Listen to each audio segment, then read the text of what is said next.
fly without boarding pass. Couldn't catch me, I'll be moving fast. Call me a shooting star. Let 'em know you are. Flying up in a bar. Wish on a star. Time to show 'em who's in charge. Call me a shooting star.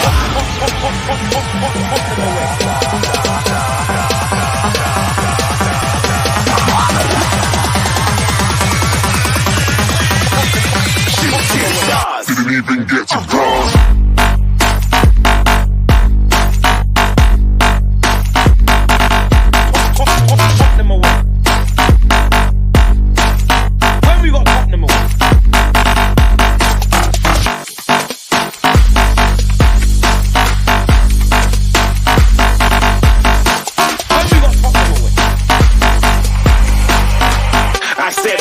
Too far, get to glass. The first game we look for,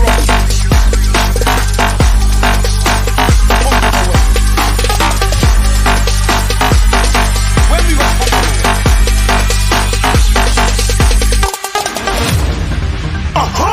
you're looking at a shooting star. Got more than a couple of people going mad, I swear they're rooting hard. Tell them I'd be big in the game like she went and got them breast implants. I said I'm moving too fast, didn't even get a glance. I'm ready to eat up track like I'm seated in a restaurant. If you had swag like mine, you know it's best to flaunt. We aren't hating because you aren't shining like it's neon, rock like kings of Leon. Shooting stars across the galaxy. I stand out, so don't be mad at me. Infiltrate, I'm with my strategy. When I turn up, then I just have to leave. Shooting stars across the galaxy. I stand out, so don't be mad at me. Infiltrate, I'm with my strategy. When I turn up, then I just have to leave. Yeah, shoot, yeah, shoot, yeah, shooting, yeah, shooting, shooting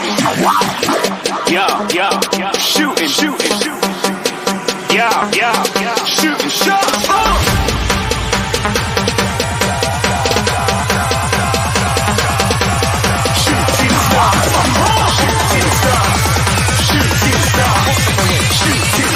Didn't even get to bronze. When we got Tottenham away.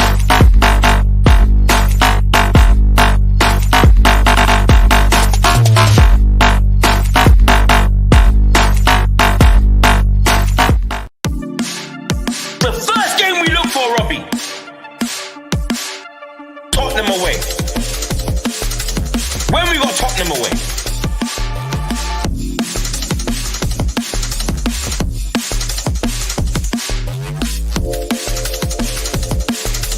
Tottenham away. When we got Tottenham away.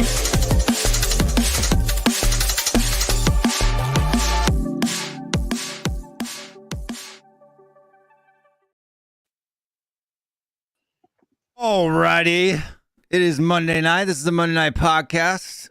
Today we have got myself, and I'm wearing a tank top because it's hot as outside today. It's 97 degrees outside here in Atlanta.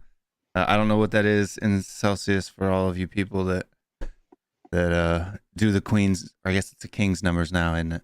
And then we got Iggy as well. What's going on, Iggy? How are you doing today? Big up. It's bank holiday here in England, so it's a national holiday, really. So a long weekend. So it's been a thoroughly enjoyable one. Obviously, combined with Tottenham Hotspur winning, it's been a good weekend. Can't complain, mate. Yeah. What holiday is it? What holiday you got over there in It's just a bank holiday. We always get one at the end of August, last weekend of August. So it's always been that way. Like there's no name for it. It's just boom, holiday. National holiday, bank holiday. Banks are shut, so it's just a national holiday. It's always the last one before I guess end of summer, really. End of summer and beginning of autumn. Yeah, we've got one coming up at the Labor Day. We call it Labor Day weekend. Okay. And that's like usually the first weekend in September. Nice. Yeah. Look, people already asking, where's Stelios? He's on holiday. He's Stelios on is hung holiday. over on holiday. So he's gone to a wedding, Cyprus, Greece. I dare say. I can't remember Yeah, which of the two. a wedding of a buddy or a friend or a family Yeah, member in I think Greece Greece. I wasn't sure if it was or Cyprus or Cyprus. Greece, I don't but know. I, One of the two. I get I, confused. yeah, one of the two guys. I can't remember. He's gone to a wedding, one of his mates' wedding. So he'll be back. He'll be back. He'll be back, John. He'll be back. Yeah, and we got these things here. Make sure you do hit that like button, subscribe, hit that notification bell, all that good stuff. We will be joined by a few more people that are running a little bit late today for the show. We'll leave those guests as surprises for the audience because I'm sure they'll get a kick out of them. We've also got Savro or Svarog BG. Big up yourself. Big up, man. New name. I've not seen that one before. Maybe Yeah. memories may be letting me down. I'm getting old, guys. So, but No, it's a new name. It seems maybe. Yeah, new name in the chat, and we are also, I think, the channel is like 100 and something off of 5,000 subs. Come on, guys. 120 in already viewing. Smash that like, guys, and smash the subscribe. Smash like, subscribe. I'm sure we'll get there in no time at all. Of course. We got JJ is also in the house. Oi, oi. Oi, oi, indeed. Oi, oi, evening. Tony Amit. Big up, Tony. OG. Big up, Tones. Members. If you guys do want to become a member, you can also do that by hitting the join button. Hit that join button and become a member. Sign them away. It helps, keep us run the wheels turning and all of that good stuff. Plus, your guys' names show up as a different color in StreamYard. So I don't know about other people, but I tend to pay more attention to the green color than I do the black color.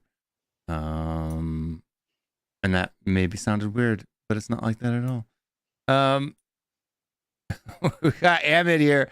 100 meters of Kane's, or 100 million of Kane's money, and 50. Was I the only one that read that as meters at first, or? Yeah, 100 meters. Yeah, so the 100 mil plus the 50 million that should have been that. Do you remember that 150 million pound in the kitty? I think this is what he's referring. What Amit is referring to. Plus the money that we got for Winksies, which wasn't a lot, but it was something there. Yeah. And then plus, I guess that, we're so broke that we don't have any transfer budget besides that. This is what I don't get, man. People let Daniel Levy off the hook way too easy about these transfer things, right? And I think we're the only club out there that counts people we signed on loan last year with an obligation to buy as transfers in this window, just because this is the window when we had to make them permanent. I'm sorry, but that was already planned and budgeted for before we knew we were selling Harry Kane. So it's just so weird, man. Our fan base is so weird. It's like all of us become CPAs and accountants during the summer and moan and groan. Because you think a club the size of us, right, would have a transfer budget, right? Arsenal, all of those other teams didn't have, a war chest from the year before or any of those things. That war chest. We spent it on players we'd already signed, apparently. And then you've also got, we should be able to spend several £100 million this window.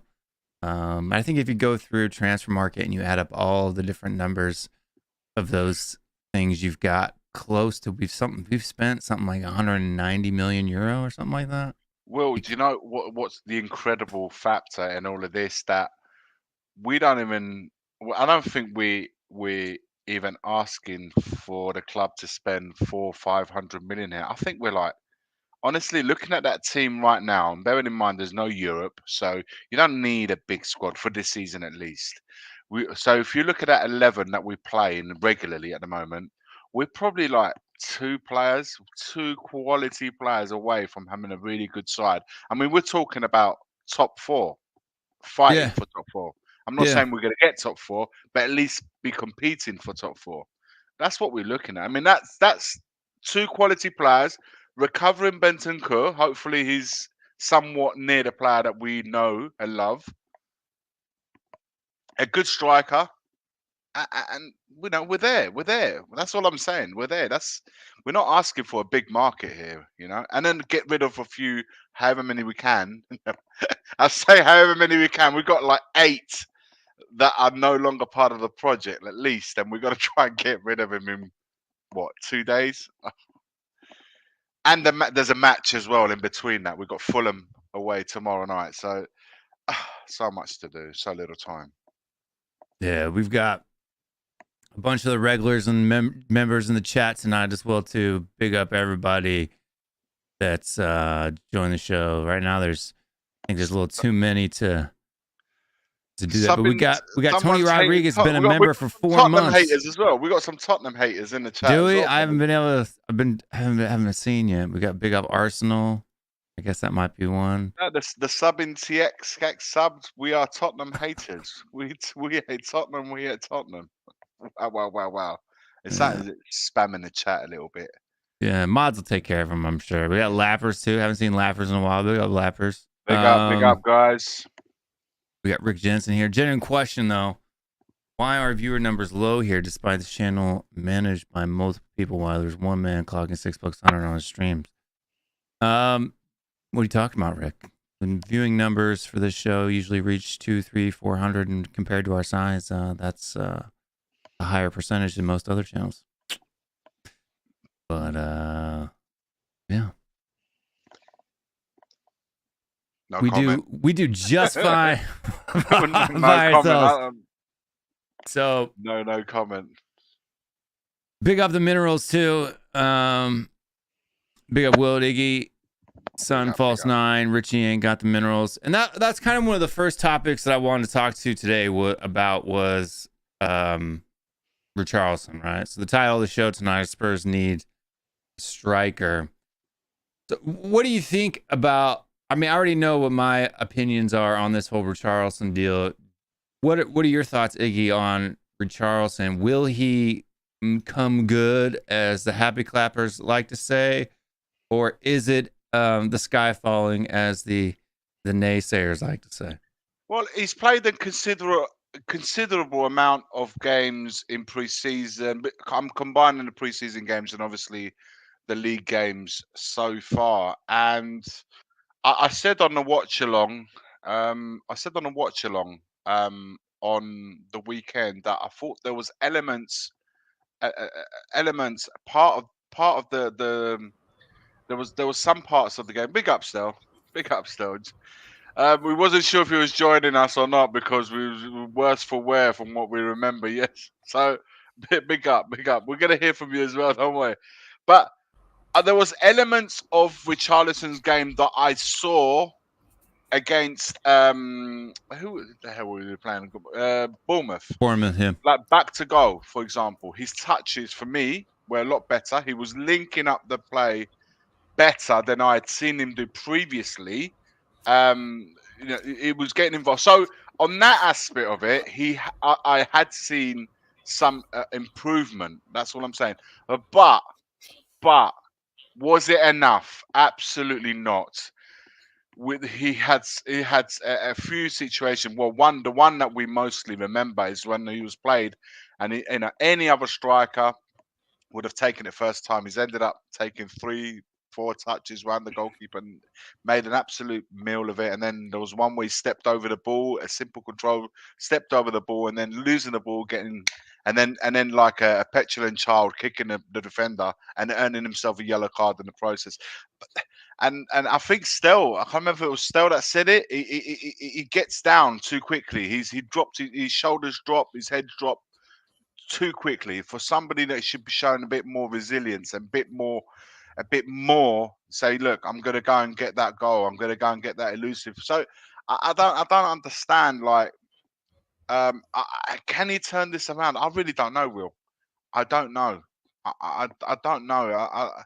It's the only part of the game that is concerning me because we obviously Kane's a big loss and Kane's boots are very big to fill. I appreciate that. But when you think that game should have been dead and buried a long, long way before it actually was, and I think that with Kane, we probably would have gone on to win that 4-5-0. However, it concerns me that as soon as that market closes, that's it. That's the players that we have. We'll either have Richarlison playing or we'll use Son as a makeshift number 9. You know, if I don't mind Son playing there, if we have an injury like we have had in the past with Kane, I don't want that to be the first choice. I want that to be like a backup choice. I like Kane to play where Son playing where he is for my life, or as a second striker, never as a number 9. But I don't know. I leave it with you guys. What you make of it, Mr. Stelios? Tell us where you're at, what you're doing. If you're feeling a little bit better, I'm surprised you're not wearing sunglasses. And the lights are very dim, though. I have to say that the lights are pretty dim. What are your thoughts on Richarlison? And do Spurs need a new striker? Is he will he come good, or is he the sky falling striker that the naysayers say? First of all, big up to Iggy and Will. Big up to everyone in the comments, and big up to Raj, Rio, and Gerd in Cyprus with me. You're in Cyprus. We got it. We finally located. We was undecided, Cyprus or Greece. We couldn't remember where you was. No, Cyprus. I'm in Cyprus. It's hot. We went snorkeling today. Is it tank top? Is it tank top hot? It's no t-shirt hot. I'm in the hotel room with the air conditioning on full power, so it's okay. It's nice. No complaints. Yeah, because right now it's 36.2 degrees here in my house. Well, right now, Will, I'll tell you now what it is here. Right now, bear in mind it's 11 p.m. where I am. Okay, so it's 11 at night. It's 27 degrees Celsius at 11 p.m. So you guys got nothing on us. It's 17 degrees right here in London. Oh, go! It is fresh. It is cool. No aircon needed. It's cool. Yeah, well, you enjoy that. You enjoy that. Zero. Look, with Richarlison, I wasn't happy when we signed him. I've not been his biggest fan. I've not been positive about him. I know you and Iggy, we've had our differences. You've said give him a chance. He's never had enough minutes. Let him. Some people are let's saying see what happens he hasn't now. got any service.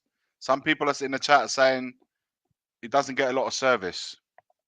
Do you know what? He doesn't get a lot of service, but everyone else is scoring but him. So I think there's only so much we can use that as a reason. Just me personally, the way I look at Richarlison is he's never been a quality striker. Like I've never known him to be brilliant ever. People say, "Oh, but he's Brazil's number 9." This is the worst Brazil team for the last 20 years. Brazil have been nothing like the Brazil you and I grew up on, Iggy. We think of Brazil 70s, 80s, 90s. They were different. Scary animals. Yeah, Brazil nowadays, it's not a big thing if you beat them anymore. It's not a big wow. You beat Brazil, big deal. They're not the Brazil of old. And people say, "Oh, but he never did well because Everton wasn't a good football team." But how many good football players are good playing for rubbish teams? You know. So I just watch him play, and I see a player that he's too slow to make good decisions. Technically, he's like Chicken Royale.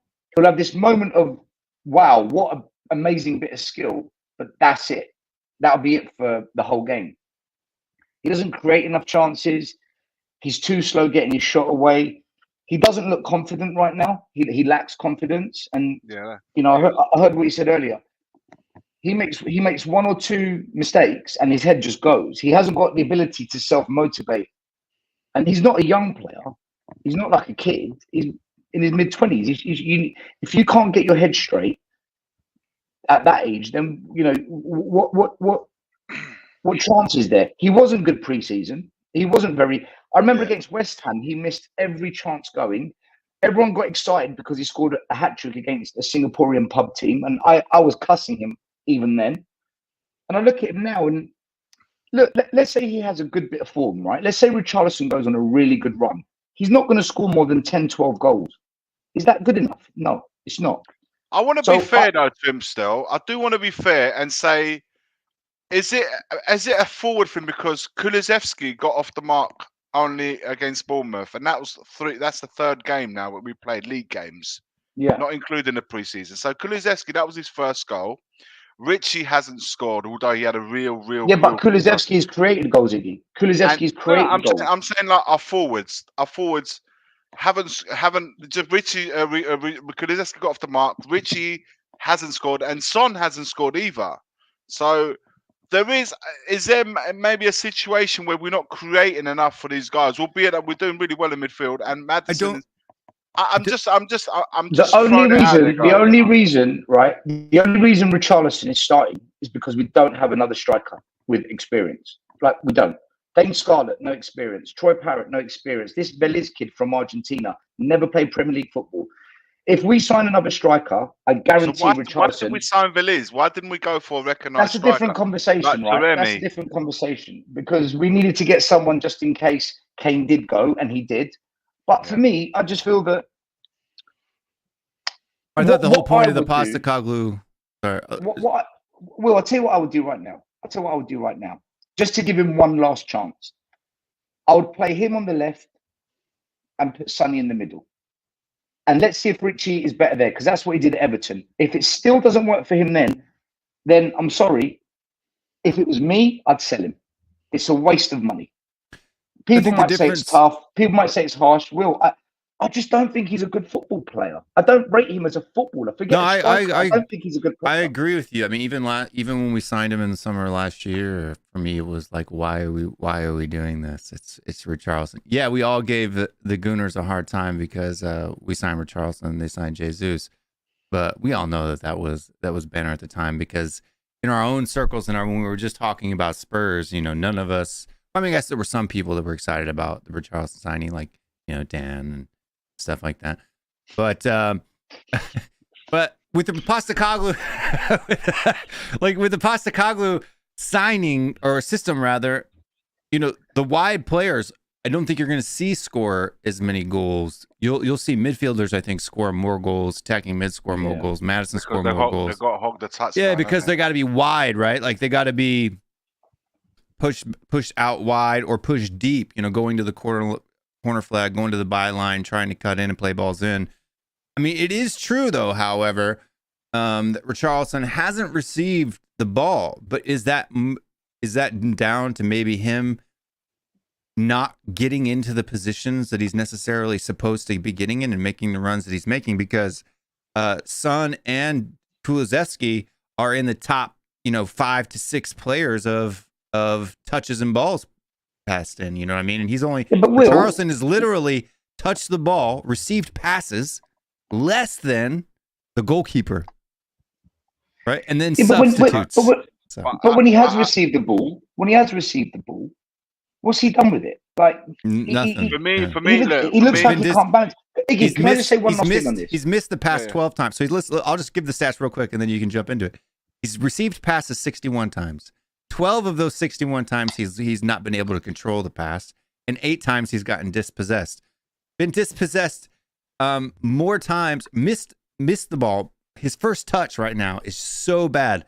Literally, the next person who has misplaced a pass more than him is Basuma, who has touched the ball 183 times, and he's mishandled a pass 6 times.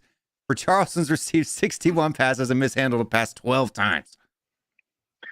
I remember, right? And by the way, people in the comments who are saying put more crosses in the box so you can score headers. Didn't he get a header against Bournemouth, and from 4 yards out he missed the goal and hit the side netting from 4 yards? So this myth about headers, it's not for me. But we were told, people like me, I was told, it's not that bad Harry Kane's leaving because Richarlison is better suited to Ange's system because he presses. I haven't seen anything that says to me we're better suited with Richarlison. And that's what I was told. And after 3 games, There is nothing to say Richarlison is better suited to Ange's system. In And fact, the energy he looks too. Like worse. I've been told He actually looks worse. Yeah, Well, he looks worse. The thing that Richarlison brings is its energy, this hard work rate.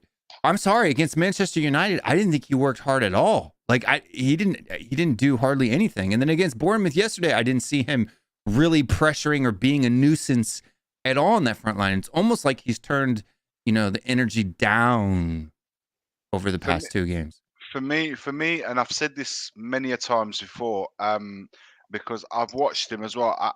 For a forward, I always watch I'm passionate, particularly about two areas of the field. One's generally the defensive side of the game, and the forward, the number 9, because I feel like your goalkeeper and your number 9 have to be equally as important. Have to be world beaters.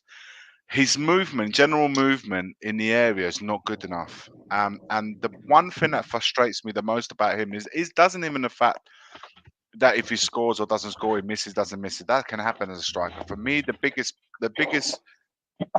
letdown for him from watching him is too much of the game passes him by. I've said this before. You will go minutes where he just doesn't get himself involved in the game. And I think he's too passive with the game going on around him. And I'm thinking to myself, if you're having a hard time scoring goals in this particular moment, what else do you offer to the team? And that part is in my eyes, is what lets me down. Not seeing him contribute to the team, even when he's not scoring the goals. Because the goals can come. As a striker, you can have a moment where you're not scoring, you can have a moment where you are. But your contribution to the team must always be up there. Your involvement within the play has to always be up there. Your effort, your involvement, as in pressing, tackling, being the first line of defense from the forward line, that has to all be there. These are contributing factors that you must always bring to the game, in spite of whether you score or not. And that part for me is what's missing. He drops his head too soon. Sure, listen, you can argue maybe he doesn't get the service or it doesn't, but he needs to contribute. He needs to allow, because he's surrounded by really good players in Basuma, Maddison, Son, Kulu, Perisic, and Lo Celso when they came on. He's always around those players. And I thought we had even more fluidity in that forward line when he came off. And Perisic came on and Son was moved to the line. All of a sudden, we got another. We had another rhythm again. We became alive again. So it's frustrating. I don't know what the answer to this is. Some people will say keep playing him, and hopefully it will happen for him. But my concern is, if it doesn't, what is between the end of August or beginning of September rather till the 1st of January? What is the alternative solution? What is it? I don't know, guys. Let me tell Iggy. Let me tell you this, right? Real talk, right? Proper Stelios now. Alex. I've done the big up, Alex. I'm in Cyprus. I'm relaxed, suntan, chilled. Great. Let's get real, right? I'm gonna just unleash now. This Spurs team right now is playing really good, and we've got a togetherness. There's a spirit. The fan scene behind it. The atmosphere against Man United was electric. I honestly think, without getting carried away, top 4 is there for the taking. Man United are very vulnerable. Arsenal, let's see. It's still early days to judge them, but they're not quite ticking yet. It's still early. Liverpool, but good result for the day. But Chelsea, I don't think they're looking that great. I think we're in the mix. I actually think. I said if we get top six this season, it'll be a brilliant season. Just from what I've seen so far, and obviously injuries come into play, but with no European football, 1 game a week, Bentancur coming back, we have got a team right now. If it mainly stays fit, we can really challenge the top 4. We really can do it. I honestly think we can do it. I feel we're a couple of players away. This is what I was about to say. 100 million from Kane, 50 million from that war chest we never spent last year, plus sell some few players. If we do not go out and buy minimum a striker or place on a striker and get a couple more goal-scoring midfielders, then it is an absolute criminal act on football from Daniel Levy yet again. I'm not going to go Levy out. Everyone knows where I stand with it. If he doesn't go and spend money and say, do you know what? I had this similar situation with Poch, a positive manager, togetherness with the fans, playing good football, we're surprising people. Even I never thought we'd be good this quick. But right now, we are in that same Poch moment. Go out and spend some freaking money on some goal-scoring players and challenge top 4. If we don't do it with 3-4 days left, I don't know how long's left of the window. I don't know what day it is. Wednesday. If we don't go and do it, then this fan base should go ballistic against this ownership. It's there for the taking. I'm watching us dominate teams. We dominated Man United second half. How comfortable did we feel against Bournemouth away? Like every game we go into now, I honestly believe we're going to be in the game. But if he doesn't go and get that goal scoring replacement or midfielders that can add to the midfielders that we've already got to score, it's a disgrace, man. I don't want to be negative because we're doing well at the moment. It's still early doors, but that's how I feel. I just feel if we don't sort it out now, it's going to come back and bite us. And a year where we don't have European football, where we've less games, less injuries, hopefully. I don't know, man. If we don't go and get some goal-scoring players, at least either 2 goal-scoring midfielders or another striker, we're going to ruin the season. That's how I feel. I don't know what you guys think, but that's kind of how I feel because I don't think it's sustainable. Well, I think we'll see a good view of that tomorrow night, right? Because the starting lineup for tomorrow should be what would happen if we lost a few key players in key positions, right? If he's going to rotate and make some changes.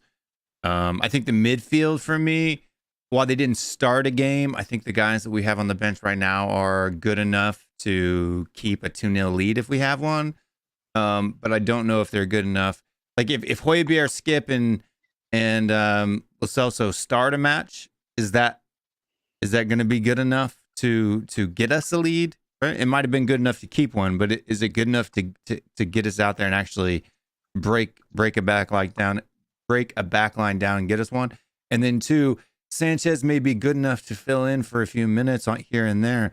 But if he leaves and we end up with Eric Dyer being the only center back that we have on the bench in the case of a Romero injury, which from so far this season, Romero has missed a few games, 4 or 5 season, at a minimum. What happens there? Like, so I agree with Iggy to the point where even with only 1 game a week, I think we need, at least 2 players, to come in, and that's if we keep Sanchez and Lo Celso. So if those 2 players go, I think we need even more than that, to be honest with you. Well, we need a centre back if we're going to be honest, but the way I look at it is we're just going to focus on outscoring teams. So make sure you bring in goal scorers. If that's going to be the philosophy, then buy goal scorers.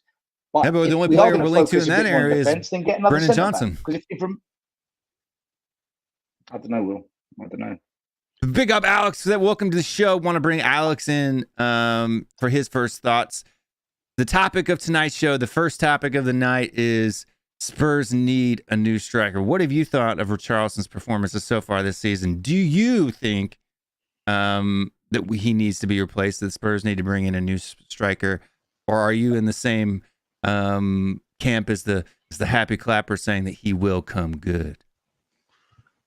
I wasn't expecting too much from this guy. I said, but I was so disgusted with his performance against Manchester United because I didn't see him move. That was the problem with him. He didn't move. I was seeing mud stuck to his boots, not doing nothing. You know what I mean? He's now becoming the subject of the day now every single time. You know what I mean? Because I just think some of the again. I'll give it to Kuba because Kuba kind of put it into perspective a little bit about the whole over the top thing about Ange Postecoglou, because it has been over the top. It's been over the top, especially the Robbie Williams thing. Honestly, if we're really going over the top there, we're going over the top, aren't we? That's very funny. It's just funny. It's funny. Let's make it known. Yeah, let's make it known. That tune come out from Robbie Williams. Everyone's going over the top now, saying that we're the best thing since sliced bread now. Everyone's loving Ange Postecoglou. You've seen posters, you've seen everything else. I'm not sitting there thinking it's just a song, Alex. And I'm sitting there thinking, right, this is the same team that put the tickets prices up, by the way, and you're still paying more money. You know what I mean? And we're supposedly top 4, which again was the problem under Poch, by the way, because we should be looking to be a little bit better than top 4. You know what I mean? It's top 5 now. You know what I mean? But back onto the subject of Richarlison, yeah, because I've got something to say on that. You know what I mean? You know, because people say I waffle. Let's make some points right now. I said this guy is going to be our main striker. Yeah, right. But you know, at the end of the day, right? As long as he doesn't, as long as he's making himself a nuisance, I'll take that all day from him. You know what I mean? My issue is that he wasn't moving, he wasn't doing enough. Yeah, as long as he's doing what he's doing, making himself a nuisance, I'm happy with that. Because there was once a striker called Heung-min, you know what I mean, that didn't score that many goals and made himself a nuisance. The only thing I would say is I do think we do need another striker, but a striker that you can build with. Yeah, because we are building, I've been told. Yeah, so top 4 shouldn't be on the table at the moment, because if you're building, if you want to do it like Brighton built, Arsenal built. Yeah, so Gift Orban would be a striker to build with. You know what I mean? Maybe even a Scarlet, maybe want to build with. You know what I mean? I'm sorry, you're not going to get another Harry Kane. Yeah, that's gone and done. Yeah, thank goodness he's done, because I've literally I partied it off at the carnival. Yeah, big up to all my man that was squashing me at the carnival today, by the way, and yesterday as well, by the way. Also, I got rejected by lots of women as well. No disrespect. Anyway, joking. Yeah, I'm only joking. Yeah, but big up to my man then. Yeah, but my point is, yeah, is that you know, again, like, you know, we've got a team that needs to. I feel like I want to ask about the carnival and what happened with the ladies. Why did he get rejected? Yeah, I don't want to talk about this anymore. Well, I want to know more about that. Because we get rejected all the time. You know what I mean? You know, he's the professor of truth and entertainment. I've been told. Thank you, Iggy, for inviting me, because I need to be invited by loads of people now these days. I've been told, because that's how you have to do it with Tottenham fan base. Anyway, but back onto Richarlison. Back onto Richarlison. My point is about Richarlison, though. Yeah, is that I think at the end of the day, right? We know what you're going to get with Richarlison. You're not going to get that many goals from Richarlison. As long as he's a nuisance and he helps the other team members score goals, I'm happy. And that's what I'm saying, and that's it. And I'll be happy with that, because we are building, and that's it.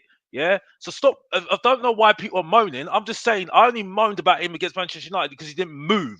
Yeah. If he's not moving, get rid of him. You know, if he's not going to do that, get rid of him. Yes. Yeah. Put him on the sub bench. Yeah. But to answer your question, we need a striker that we can build with.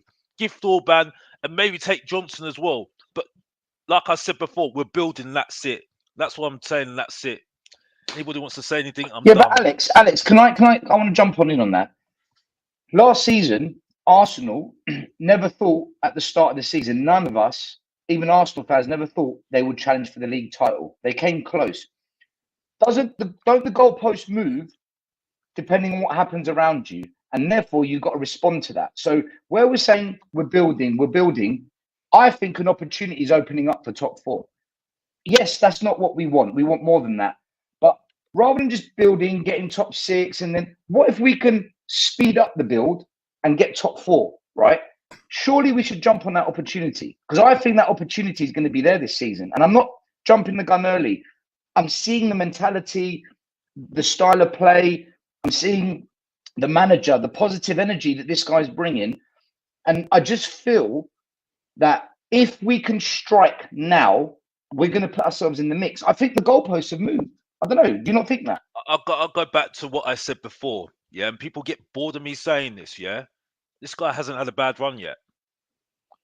And like I said before, I have to go back on that, because, like I said, like, it's all good right now. If it wasn't good, you'd be worried.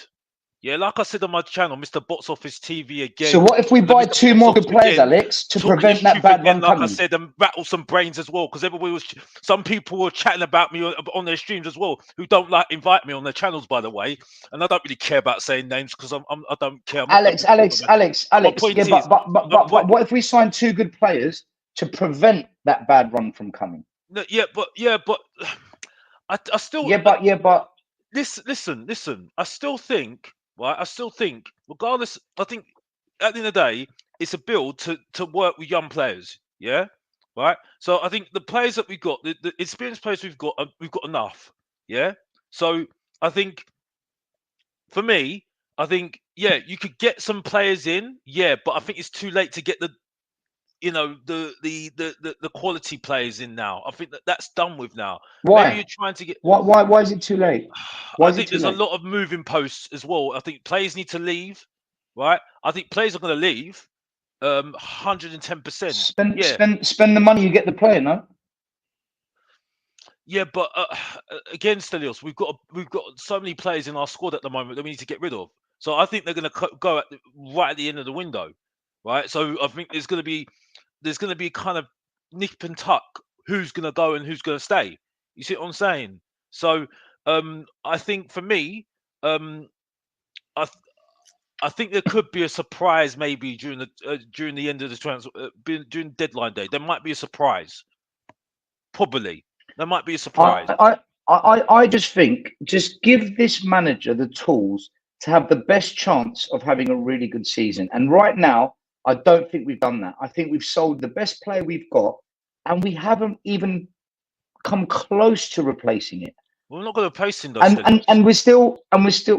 Well, you know what I mean, Alex? When I say replacing, listen, you can sign 2 midfielders that both score 15 goals. That's your 30 goals. You could go sign a striker that scores 18, 19 goals. That's better than what I'm seeing right now. I just feel that if we go and sign 2 players, either 2 quality midfielders, a striker and a midfielder, or maybe a striker and another centre-back in case Romero or Van Mickey gets injured, I think we're giving Postecoglou every fighting chance of, achieving more than what any of us thought. And I don't know, am I the only one that thinks this? Or do you not think I'm jumping the gun here? I'm calm. No. I mean, I'm with you on that. It would be criminal that if we don't do any business on closing day. To be honest with you, I've said all weekend, if you would have told me we got 7 points out of the first 9, I would have told you what are you smoking? Pass it along. Now exactly. we have a good chance of being 10 out of 12 if we beat Burnley, and actually have a 13 out of 15 if we beat Sheffield United after that. And the name of the game is to capitalize, right? In competition, is to capitalize, right? Yeah, okay. Man City are the favorites, but you can only play each game, go by game. And right now, our midfield has tremendously been a strength. Looking at some other teams, it's taken them a while to get their engines roaring. Then we're looking at our back line. It seems like we're connecting, we're gelling, right? The only disparity is the front three, and it's not in the sense of, it's more of we need someone to score goals, and that's Richarlison, right? That's the name of the episode. It's really Richarlison. He has wasted chances. I mean, Son would have had 3 assists, 3 or 4 assists already between the first 3 games. We saw some life from Kulu, but he still needs to do better. So it's almost criminal if we don't do anything. You gotta capitalize, right? We're off to a good start. We're ahead of progress. Build on it. That's the complaint that we had when Pop was here. So I'm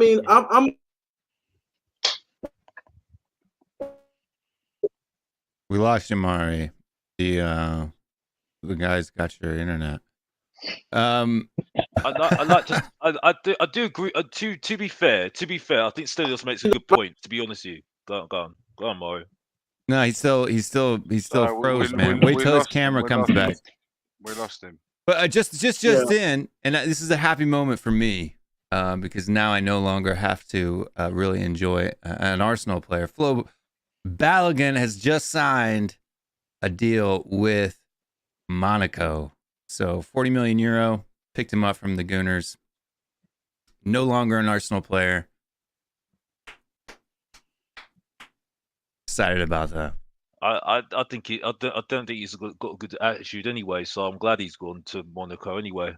Halligan, he's got a great attitude. From what I heard, he's not doing really. He didn't get on with some of the Arsenal players. Well, that makes sense. They're Arsenal. I don't get it, man. I don't get it. We've had 4 years of hate, frustration, anger, arguing, beefs. Everything has been so disunited, not together, and just misery at Tottenham. Finally, a glimmer of happiness. Maybe it's a honeymoon period. I don't know. Surely, if you're the chairman, after everything you've had to deal with, and all, maybe it is, Alex. Maybe, who knows? We're going to find out. But the vibe is right. So surely, if you're the chairman, you don't want to go back to the last 4 years. Back this guy. Give him a couple more players, and avoid the last 4 years repeating itself. And say, do you know what? I should never have sacked Poch. I've learned the hard way, the expensive way, the fans turning against me. I've now maybe got myself back in a few fans' good books. Don't mess it up. I said maybe, Alex. Don't mess it up again. And how do you avoid messing it up? Go and get those 2 players just for now, where the fans say yes, where the manager says, brilliant, I've got those last couple of tools for this season. And that's the point I'm trying to make, man. Don't blow it again, because we're not going to get another chance. You're saying. There's no way we're getting another chance. I never thought we'd get this chance. I never thought we'd get this chance. I hear what you're saying, Stelios. So I do hear what you're saying, and to be fair, I get your point. But I like I said before, I don't think he's gonna get the players he wants right now.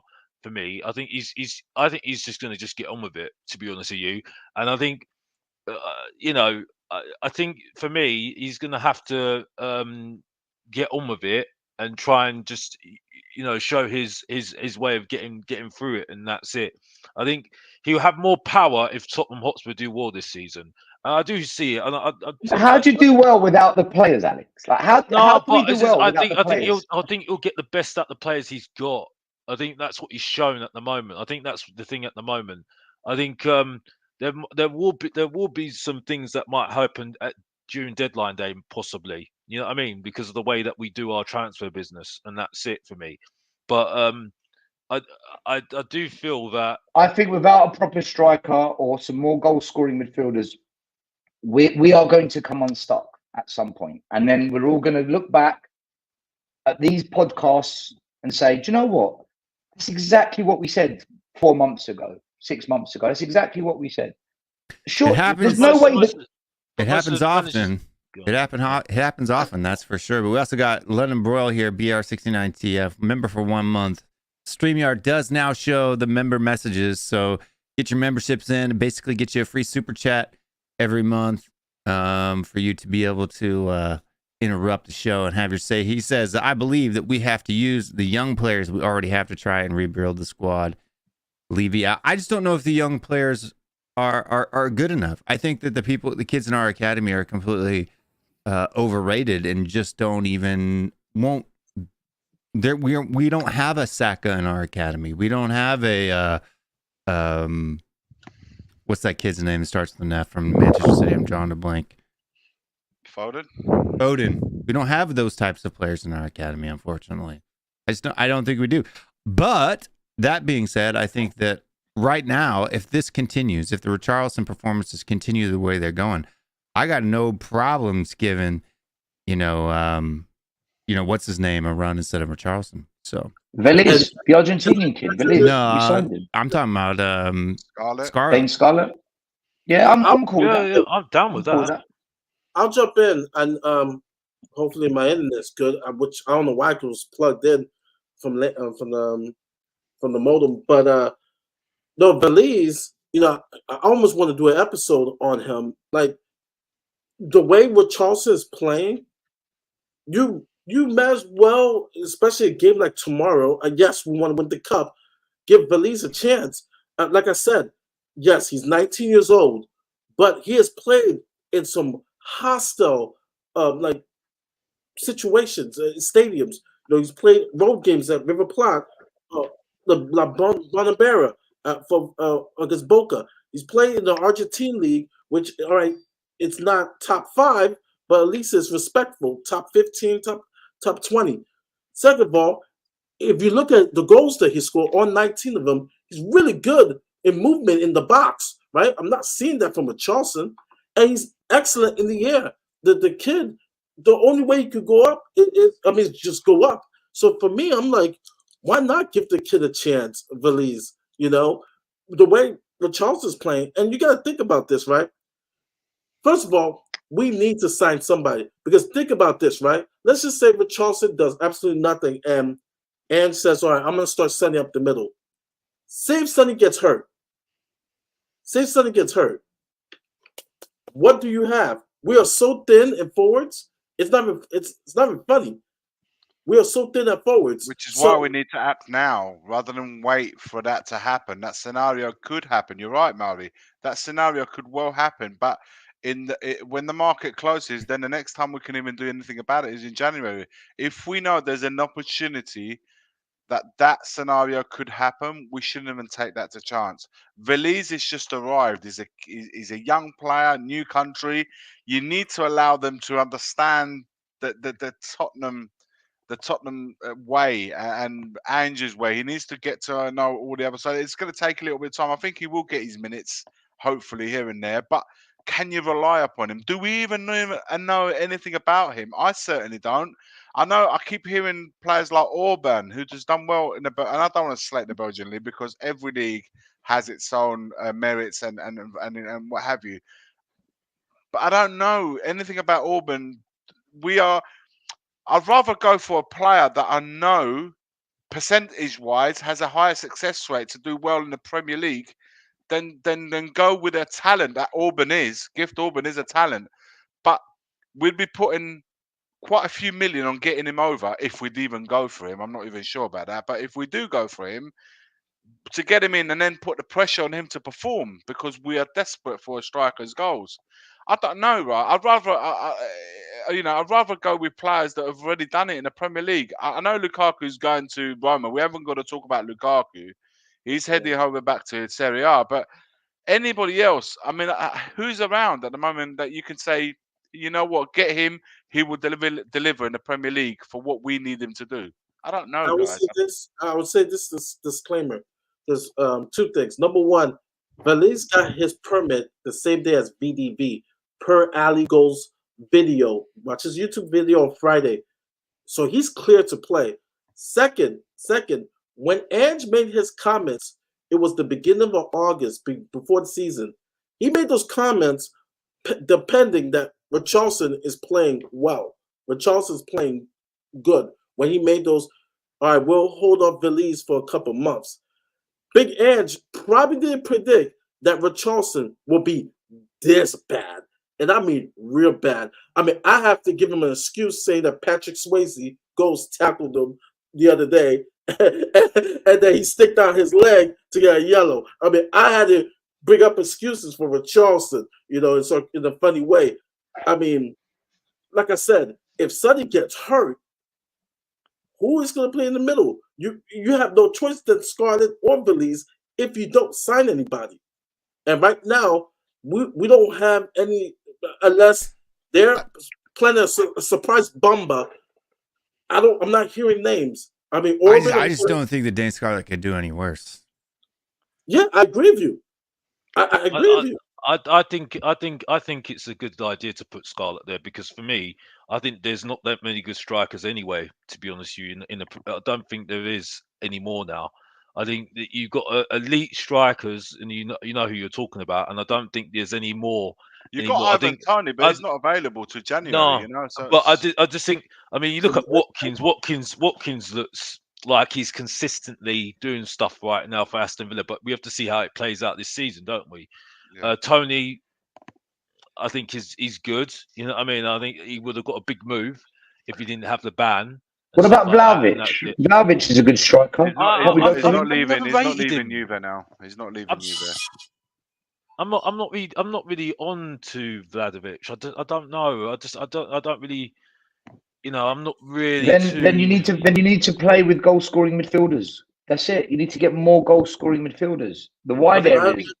I know Will said they play wide, but they do cut in sometimes, and they do find themselves in a position like Kulusevski did to score. Just make sure players that have got good scoring stats. As much as Solomon looks like a really tricky, interesting player, his goal scoring record's poor.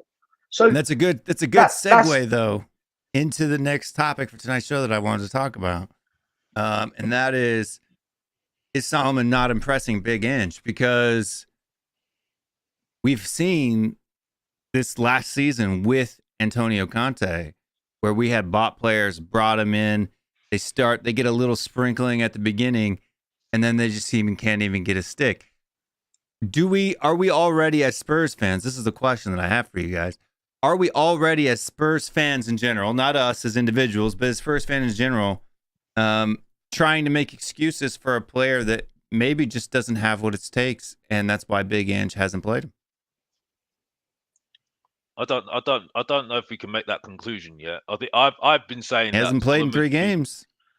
You are right. You are right, Will. I mean, I was philosophical about this transfer in the first place for me, but I mean, the thing that's funny about this guy is that they've been showing lots of videos and stuff about this guy in training, and showing a lot of things about him being really impressive in training. So, I mean, I think it's a bit early to make that judgment right now. I think for me, I'm not letting him off. I mean, I'm just saying that I think it's just a bit early to have that judgment. I think he's been unlucky not being in the team for me, because I think to answer the question about the team at the moment up front, I think Song should be up front. Because it has been impressive with him up front, and things have been happening. So I would have Solomon on the right or left, and then you got Perisic. I think would be suitable for that sort of role as well. At the moment, I think, because I don't think Kulusevski's playing really well at the moment. But to answer the question, I think it's a bit too early to make that conclusion at the moment. And if that is the case at the moment, that he hasn't impressed him, that's a bit worrying, because you just brought him in. But where are all the links too, right? The links are all for, like, if Brennan Johnson's the link, he's playing in that position, in the position Men or Solomon is supposed to fill. Why are we going out looking for a new player? For me, Solomon is nothing more than an impact player. I think he's somebody to bolster the squad, something that we can look towards the bench when we need someone to come in and make an impact in an attacking sense. I think there'll be opportunities for players who have played the least so far to play tomorrow's game, Fulham, tomorrow night. So probably Solomon is more than likely in contention for one of those spots. It's a weird one, because against Bournemouth, we made 3 changes, and substitutions were all made in midfield. He took all 3 centre midfielders off. One was made because Udogie had a head collision, so Davies came on for him, and the only other attacking change that we made was Perisic for Richarlison. So that was a strange one, because I've never seen a situation where we've had all our 3 midfielders substituted after 60, 70 minutes. But I think the likes of Solomon, Lo Celso himself, I think Lo Celso will play tomorrow, actually. It would be good to see how he gets on. And 1 or 2 others will be involved from the start. So I would hold fire a little bit on the Solomon thing. But that could be said about any other player, I'll be honest with you. That could be Doesn't it just smell a little bit like Jet Spence, though? The Jet Spence, I think, is a done thing. No, I mean, like Jet Spence the last year with Conte, right? Comes in, plays 3 minutes of one game, and we never saw him again, right? No, I think Jet Spence was a different scenario, because Conte made it public knowledge that it wasn't him that wanted him. But didn't we sign Solomon before Big Ange even took the job? But Solomon was a free transfer, and that was in place for a departing Lucas Moura. That's how I see it. Listen, from what I've seen of Solomon, I think is a good addition to have on the bench. Like I said, I don't see him as a first team starter, but I think it's good to be able to look over, your right shoulder and say, who can I bring on that can have an impact on the game? And I think he's one of those players. Jed Spence, I think, would do really well to try and get him involved in the deal with Nottingham Forest to try and get Johnson coming the other way. Johnson's involvement now, his name's picking up momentum about getting him signed in. But I've just heard that they refused a deal from Brentford. Like they're 43 million plus add-ons for him. They refused that. So I'm not too sure how much we got to offer to bring him on board, 50 or million. But they 50 know million that pound is what because they know we've got the Kane money. So they know that, so they can hold out for him. And if not, then they keep him. But I'm not too sure why we need to bring Johnson in. I don't know. It confuses me a little bit with that one. Yeah, I was about to say this team is confusing. It's very confusing because I'll take this for example, and it's only a few games, but remember when we were linked to Alex Gordon, who really shined yesterday for Newcastle. Wow, Newcastle, yeah, it's a good player. Yeah, we were linked for him, and I wasn't like I said, I was like, meh, Alex Gordon, meh. But I was like, okay. And eventually we gave up on that, and then we signed Solomon. And now we're going after 50 million rated Johnson. And I'm just like, we're not going to spend that money, Mari. We're not going to spend that money after Johnson. Then I would have rather had Alex Gordon, who I didn't really think was. So I don't know. This team confuses me in regards to spend 40-50 million and get the striker in, Gift Orban, whoever else you want, bring in because the players. I think the fans will be more on board with that. They'll be more on board knowing that you're identifying where you may have an issue in the next month or so. We're not going to do that. We're not going to do that. I Look don't at this see us window. spending that money. If you look at all our signings, Vicario under 20 million, Solomon free, the centre back 30, 35 million, Maddison 40 million. We're not going to go and spend money, not proper money. We're just not going to do it. Maybe Longley. The only sign you can see. You can just see. Well, what a waste of money that would be. You can just see that the criteria is the player's got to have A, B, and C, but make sure it's no more than 40 million, and the wages are this much. There's constraints being put on the spending. It's obvious. So I don't think we're gonna have to keep doing things the way we've been doing and trying to find good deals and bargains, which I've got nothing against. But then you miss out on, Romero cost us 50 million. We spent a bit of money there. He's the best centre back we got, hands down for me, and he's proving it this season. Romero is proving. Put a good player next to him, he will show you he's a good player. So I just think we're limited. We're held back from doing what we need to do. And if Gift Orban is 30, 40 million, there's no excuse not to sign him.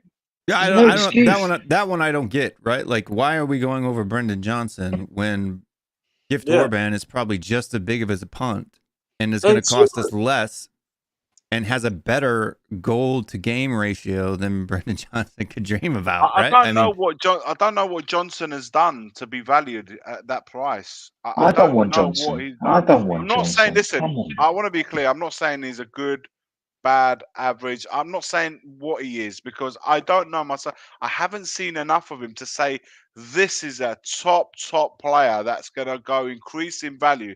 I haven't seen enough of him in the Premier League to say that. I don't know. He's homegrown, that's why. And what makes 50 million quid for homegrown? Keep the ones that you got then. If you need to homegrown, keep the ones that we have on the squad. I totally agree with you, but it's a problem because I think at the moment, Postecoglou, from what sources, as the goal says, Postecoglou wants him. So for his system, but we shouldn't have any homegrown problems at all because. How many English players went out? Kane. How many came in? Maddison. We're good. Harry Winks went as well. He wasn't playing. He was on loan last season. So as far as last season is concerned, we haven't lost any English players. I know, but I think it's just keeping that that ticking away. I think. Yeah, but Listen, we've still got I'm not. Tanganga, we've still got Spence, we've still got Scarlett. Well, Do you know what? Tanganga's Will's also- right. Will's right. This homegrown thing is an excuse.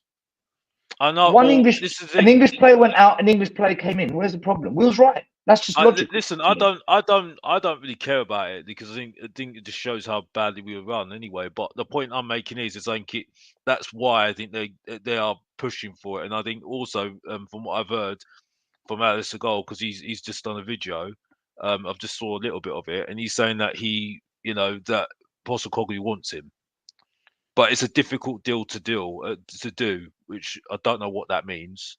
43 million The plus price. add-ons, from what's been reported, is being refused by Brentford, by Nottingham Forest. Brentford went in for him and offered that much. I don't know how true it is, but that's the kind of figure. So we're looking at nearly 50 million, according to reports. Yeah, but I don't also, know. Iggy, it's going to be a case of if he goes to Brentford, he'll probably start. If he comes to Spurs, he most probably will be another bench I player, think won't he? Johnson's probably waiting for Spurs to go for him. I don't know. I'm assuming The that's thing why. that racks my brain. The thing that racks my brain. And We haven't done the super chat, by the way, just to let everyone know it's been there for like 20 London minutes. Broil, big up with the $20. Big up the Yanks. Keep hope alive. We have to give one young player a chance. Yeah, I don't think we have to, but I don't mind it. I don't mind giving Scarlett a go. I really don't. I wouldn't even have a problem with Spence. But it seems to me that it's you know what it is with Spurs. It's not like these guys can come in tranquil in a nice working oiled machine and say, go out there and do your thing, have fun, because we're so good right now that you can just go out there. There's no pressure on you to perform. Just go out there and do the thing. Playing for Tottenham right now, or any given time, really, it comes so much pressure with it, and with the expectations of someone like on Scarlett would be so high because we believe we know the kid is good, but how quickly, if it doesn't go well for him quite soon, do we run out of patience with him? Tottenham could be the best place to be for a young player. Tottenham could be the best place, but it could also be the worst place. The worst place. Yeah, but we shouldn't be. Here's the thing that frustrates me. First of all, someone mentioned Jimenez, who scored for Feyenoord over the weekend, which I think will be a nice, affordable, and still young enough striker to come in. But the thing that frustrates me, right, and I'm taking their words, right?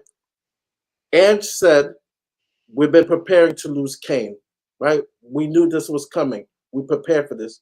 I'm looking at Aston Villa. I'm looking at West Ham. I'm looking at all these teams, lesser teams, right? Because they're lesser teams, not even the big teams. They sell their players and they get their replacements. And it doesn't look difficult, right? It doesn't look difficult.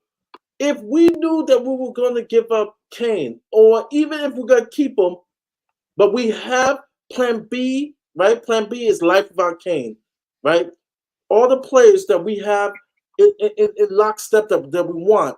Like, the frustrating thing is, why can't we ever be a functional team in getting a replacement? Like, it's ridiculous, right? It shouldn't be that, there's a possibility we may not sign a replacement. How's that even possible when you know that you're going to sell Kane? That's from Big Ange's mouth. From his mouth, he said, "You know what? We knew that this was going to happen. So how you don't have a replacement?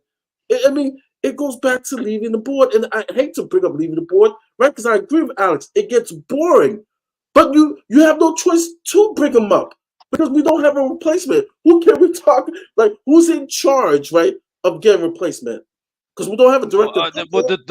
It's Levy, so you have no choice to bring up his name because it's pure incompetence. We should be calling Feyenoord for Jimenez. We should be bringing in the Gift Corbin after we just saw how much came for. Like, it's frustrating. It's absolutely frustrating how things run.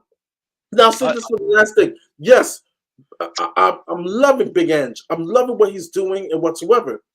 But that doesn't mean that changes Levy and the board and how they operate. That does not mean it changes Levy and the board. And I said this. The only person that can change Levy is Levy. Facts. I think it's also it sends down to. I mean, I'm I not think really Diaby going to was go on less than about. £50 million. I don't think it's just that. I think for me, I have a problem. It's not. I think the only problem I have at the moment is that I think there isn't. I don't like that Pratigy's still there as a consultant. I don't like that. I don't like that. I at think all. it's overrated. I don't think he's doing as much as people are wanting to give him credit for. Like, I've already seen people giving him credit for this entire window, and I don't think he's done any of it. I think Gabardini, from what I'm hearing, he's doing more, and good on him.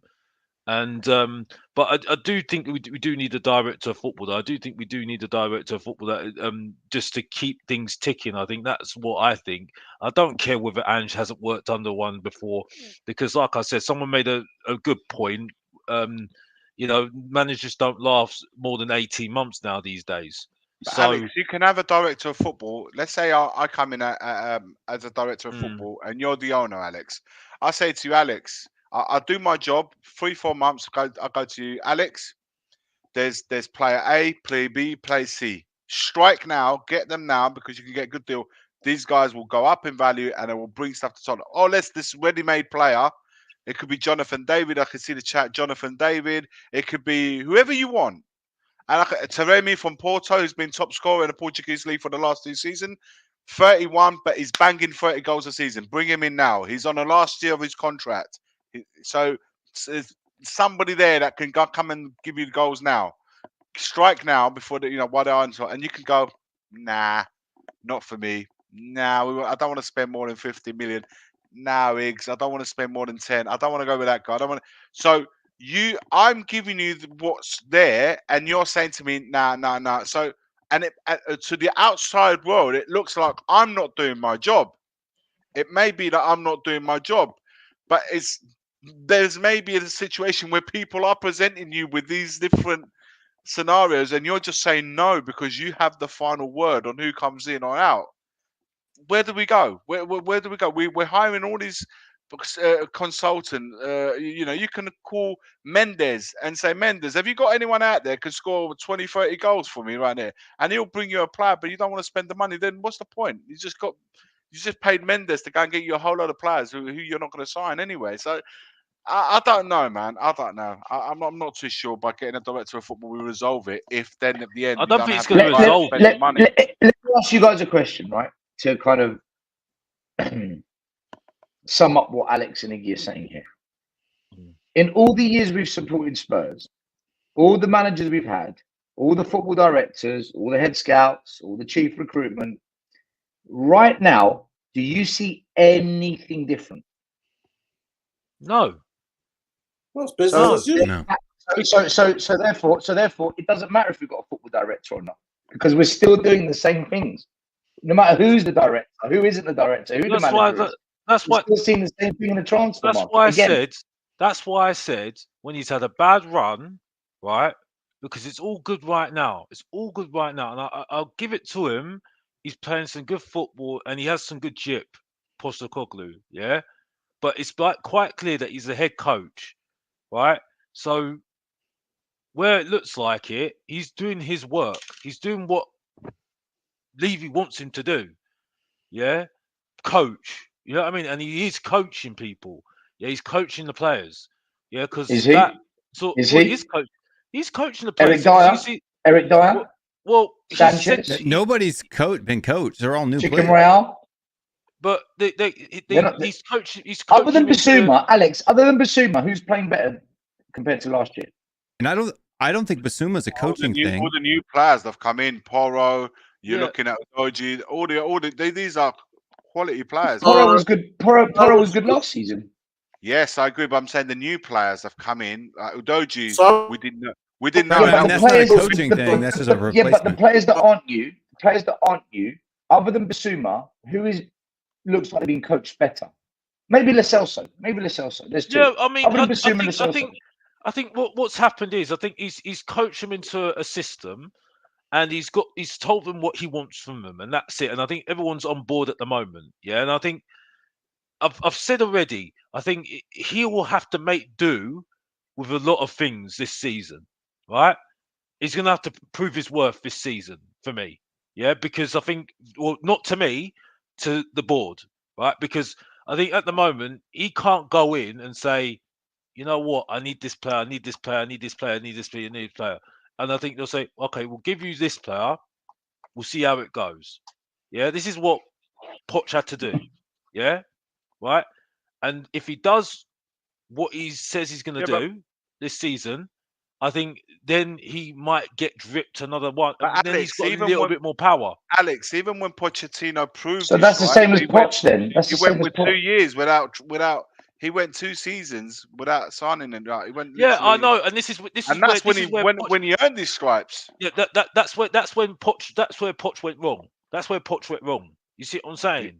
That's where Poch went wrong. He should have Didn't go wrong. insisted. The owners went wrong, man. And yeah, well, where the owners went wrong, but also where he went wrong as well, because he could have just said, you know what, I'm off. Yeah, You know what I mean? yeah, that's And that's true. what I'll tell you what Ange's done. Right? Coaching is where you develop players to be better than what they are. That's what coaching is. What Ange's done, he's come in and he's managed a system into them. One, the players enjoy playing. Two, he's told all the players, forget last year, forget the year before. I'm here now. This is how I do it. This is how I want you to do it. If you're on board, we go together. If you're not on board, I respect you. Feel free to leave. And I have no grudges against any of you. This is a new era now. And he's drilled into them a style of football that the fans like, a style of football that the players like, and he's got them believing, and he's got their confidence up.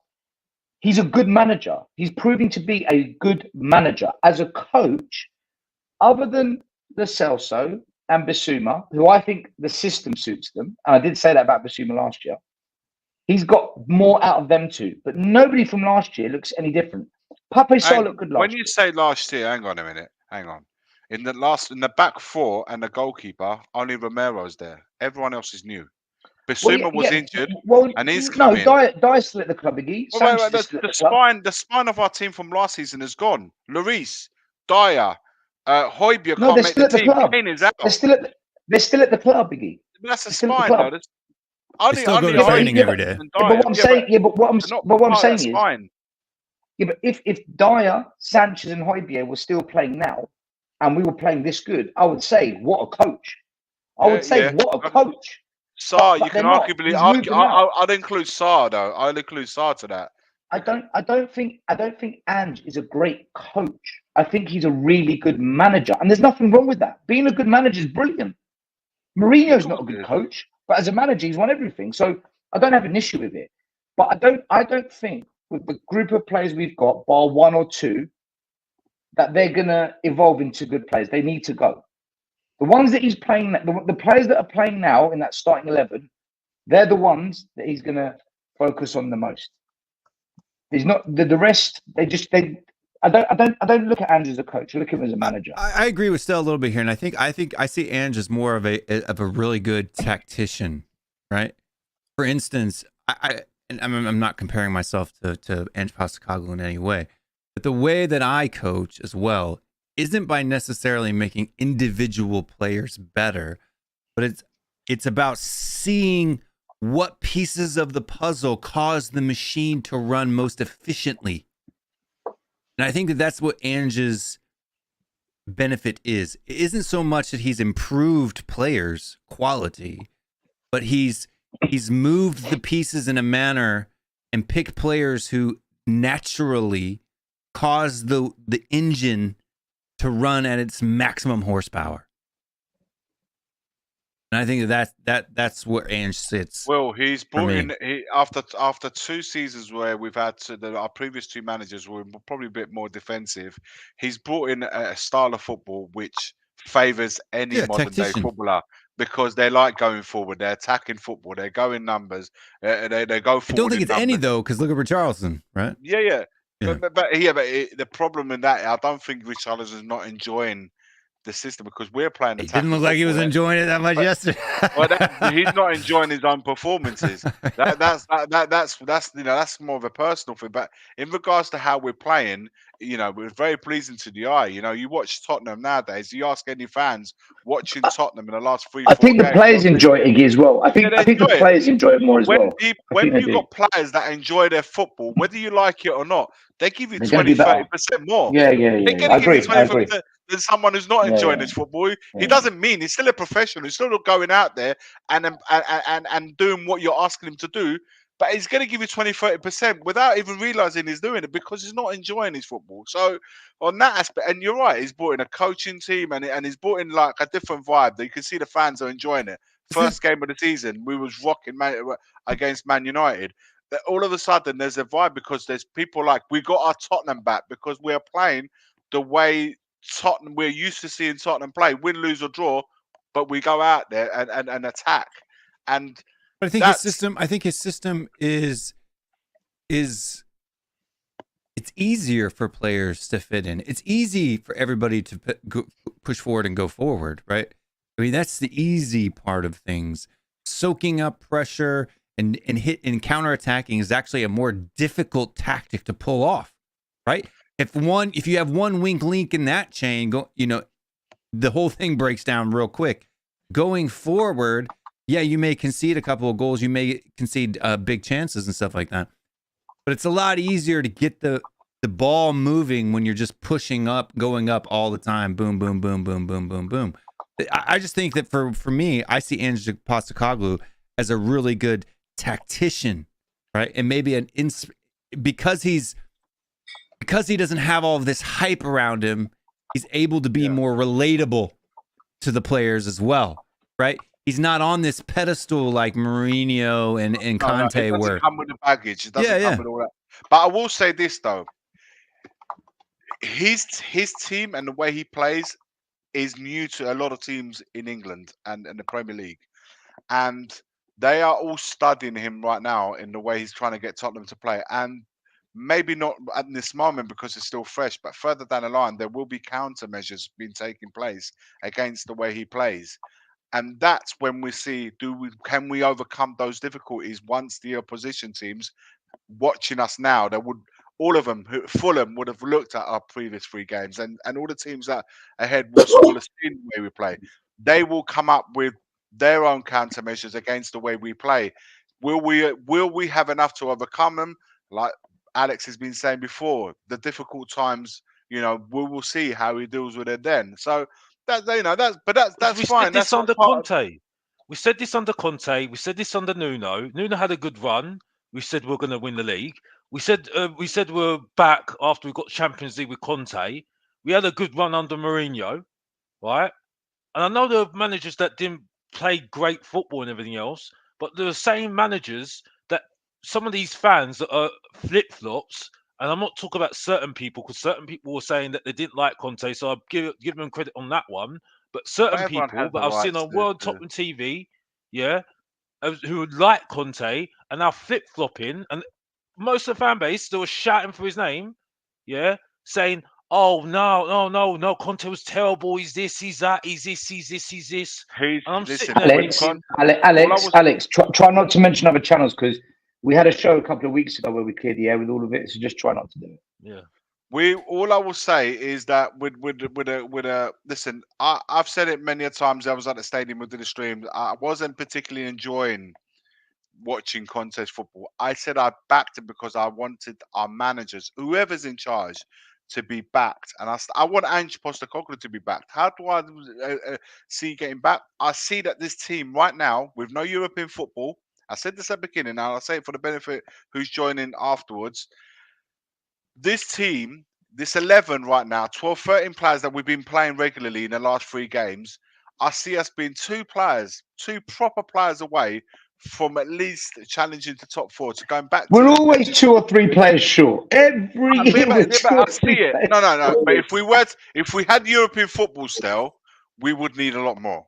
I will say that. If we was in Champions League, I'm not criticising you. I'm saying we always seem to be short. If you look at it, but the thing is, we don't act on it. I don't understand what it is that we're not asking like 4, 5, 6 players. You're being unrealistic. You're asking for too many players. You want 500 million being spent to get 4 or 5 players in.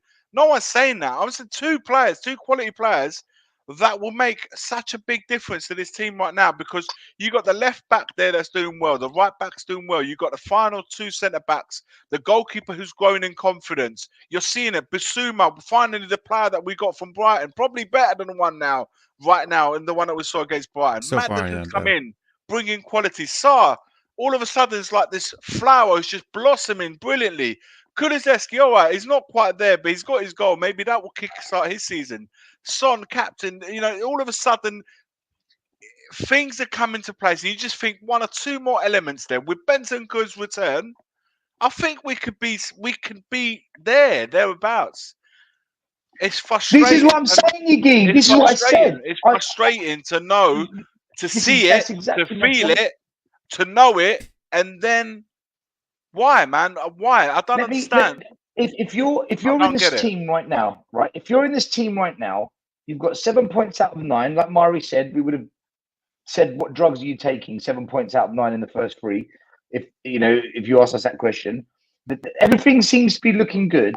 If you're a player in this team right now, and in the next 3 days you see a striker come in and another good centre back or another goal scoring midfielder, that alone is going to lift your confidence up again, because now you're going to think, whoa, we've got even better players with us now. So you feel good about it as a player because you know there's a better squad. All these things improves everyone at the club, So it's not just giving us a better chance because we're going to have better players. It improves the belief of the players. It makes, like under Pochettino, that season we came close. If we went and signed, for example, a Bastoni, it was the Argentinian, Dybala and Hakimi. Like, for example, I'm being fancy. If we did that entire squad, their confidence would have gone through the roof, because they would have believed that the club means business. They would have believed that the club they're at is serious. You got to Hospital Way. You start looking left, you start looking right, and you think, fucking hell, have we got Dybala playing with us here today? Have we got this guy playing with us? All of a sudden, everyone just galvanizes saying, we're fucking doing something. Dybala would be a great player in this system, I think, personally. But you can add so many quality players where you look around you and you're thinking, what's going on here? Having all these players coming through the door. Maybe it would have changed something in Kane's mind. Looking around and thinking, finally, we've got real quality players. It's not just me and Son. There's more around us now that we can. Iggy, it's like us here. If you come on the Monday Night Podcast and Tottenham Way, you look to the left. Oh, we've got Harry Redknapp on the show. You look to the right. Oh, we've got I don't know, another top pundit. The guy what an analogy! What a comparison! I'm just saying, like, I would raise my game. I'd be like, do you know what? Yeah, I bet I'm going to put on a good performance tonight. not me. I'd call him out. I'd mud him. Start arguing about fallacies and stuff like that. But we're coming up. We got about 30 minutes left in the show today, and there was one more question. We got a super chat, Will. Oh yes, Sar, Van der Ven, Udoji look good, like good young players. Yeah, I agree. They do look good. And this is one you can't be a Tottenham away show with me on it without talking about this one a little bit. And I'm gonna throw both of them in there. But our Son and Kulu still a problem in our front line. For me, I'm looking at the numbers. Well, let me finish it. So I've been looking at the numbers. I think Kulu is struggling a little bit, but I don't think people realize that Son right now is our most creative player. The amount of shots and goal contributions always defending Son that he creates. Well, I'm just telling you right now that even when you look at expected, like who has created the chances with the highest XG, Son is right there tied neck with Madison. And then you're talking number of those chances created. Son is also tied right there with Madison. Same number of big chances created. Only problem is that those chances that Son is creating just aren't ending up in the back of the net. Has Son been a problem, and is Kulu a problem on the right? And is there something that we need to do about those things? Song's a problem on the right, but he's better up front. You mean on the left? I don't listen to XG. I'm sorry. XG is like me having expected sales, and you don't go on expected sales. You go on expected what you sell, and that's it. So I never listen to people that talk to me about XG. I'm not talking about XG on his shots. I'm talking about the chances that he creates. Yeah, but it's still a nonsense stat anyway. It's just making people relevant. No disrespect to you, Will, because I actually like you anyway. But the point is, the point I'm making is right. And I actually going to come to a good point about Son. I think Son should be up front. I think he's done better up front than he was doing on the right. I think he's more. His game is now fits to that place now, and then he's more effective. He's been showing it when he's been up front. He was effective against Man United. He was effective against Bournemouth. Yeah, we'll get more chances as well. What did he do up top? Pardon? What did Son do up top? Well, I think he made himself a nuisance, and he was getting himself. So a nuisance means you're a good player. He's a good player. Against Bournemouth, you're talking about. Yeah, Bournemouth. Yeah, I felt that. No, with what Sonny did, he linked the play a lot better. Yeah, that's what I'm saying. Movement. Yeah. There was more fluidity. I think having him on, having Perisic on the left as well. I think there was the link-up play between the forwards that started to get. We got second win with those substitutions that it went flat in the second half for a long period of it. Then we made those substitutions, played him there, and he started linking the play, the attacking play a lot better. There was a couple of situations where he should have been fed in and he wasn't, which caused him to get frustrated with a couple of his teammates. But what I want to see, I agree with. I agree a little bit with all of you guys. What Stell said once, he said he can't play as a wide player anymore. He doesn't think he's got the legs. Why, if he's creating the most chances? Hang on. I'll get there. Yeah. I think his play in this current system would be more efficient for the team if he came in a little bit. But if I'm going to see Son playing up front, I don't want to see him as a number 9. I want to see him playing alongside somebody else. I would want 2 up front. I don't know how this would work in this system because it means a number 9 and 2 wide players and what have you. I think the 2 wide players need to be somebody else. I don't think Son should be out there. I think he should be here. Now I don't know how I would include him with 2 forwards. I'd like to see a number 9 and Son playing off him. I'd like to see Son working the channels, but I don't think we're going to see that. So in this system right now, I would have him.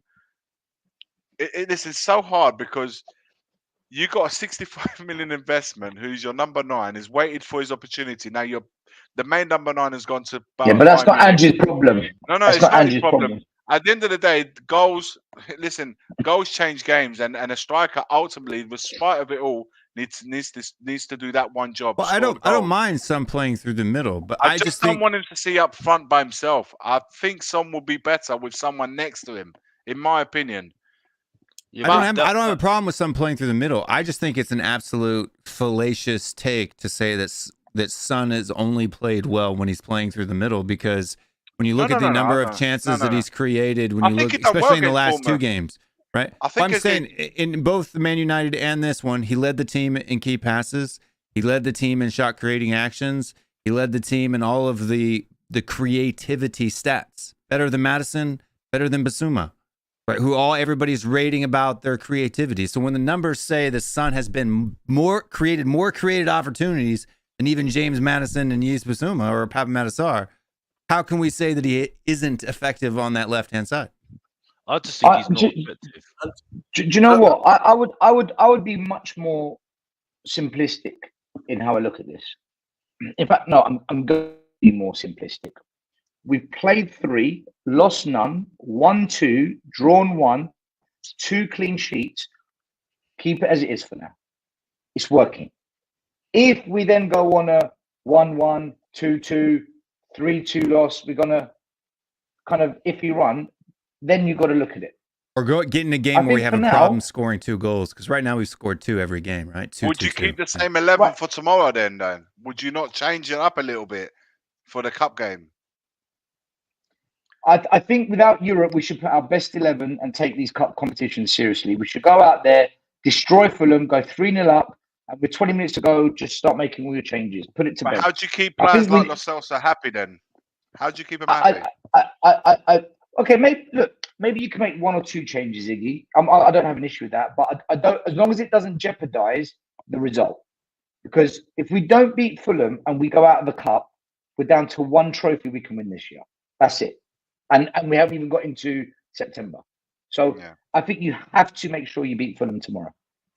It's so tough because perception is almost. Andre Agassi had this commercial. He said, "Image is everything," and perception seems to be everything on how people judge a player. And in the case of Sonny, okay, he had the golden boot. He shared it with Salah, and so if the end product, the goals are not dropping in, automatically people would say, okay, he's struggling.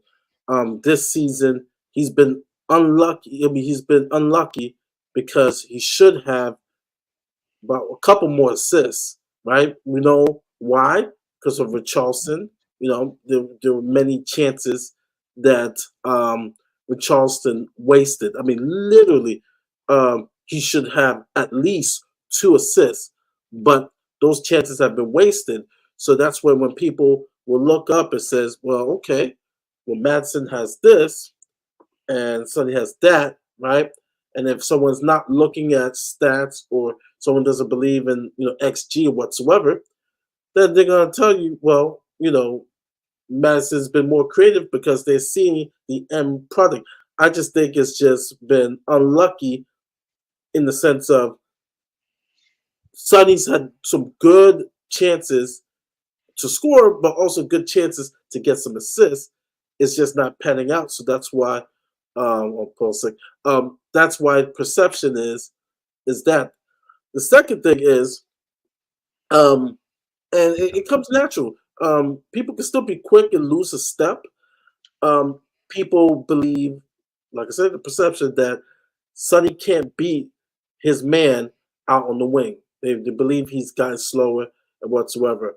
I will still say that he's still quick, but he is older.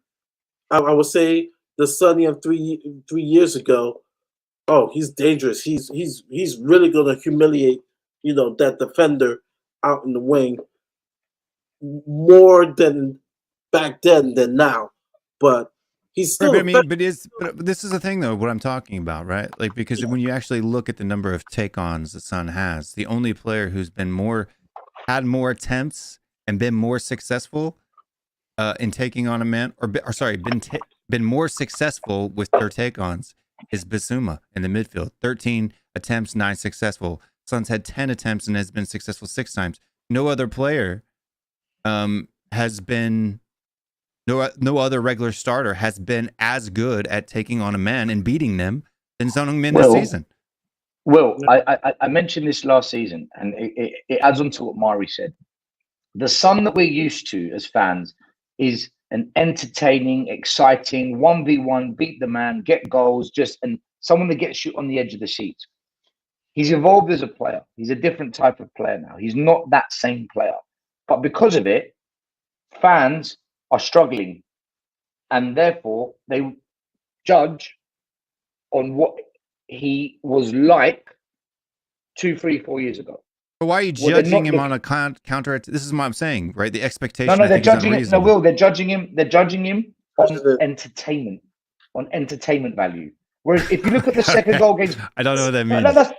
This is the fan base, right? We have the same fan base that says we want entertaining football. We don't care if we win, which my opinion. I find that crazy. But hold on. But they moaned about the system in which he was entertaining, and now that we're playing in an entertaining system, and he's gone back to his role in the Poch era, right, where his role was to assist. Yeah, but he's not scoring those goals. He's not. What are you talking about? He only scored 10 to 12 goals a season under Pochettino. I know. But like I said, he would fly down the wing, beat one player, beat 2 player, then create. Because he's a different type of player. And I said do that under Pochettino. No, we'll wait. I'm not actually arguing with you. I'm trying to explain that the mindset of fans.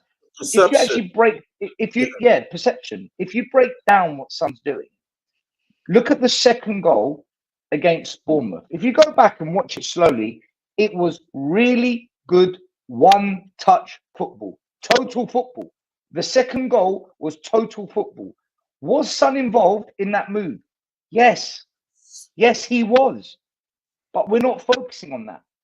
We're not looking. We're not focusing I on that. thought it was a good goal. I thought that was a very good goal because Kulusevski really scored a goal really well.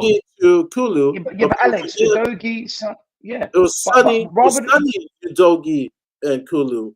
People, Yeah, but Mario, the thing is, rather than fans saying, "Wow, Son played a crucial part in a fantastic one-touch goal," instead, Son's not working on the left.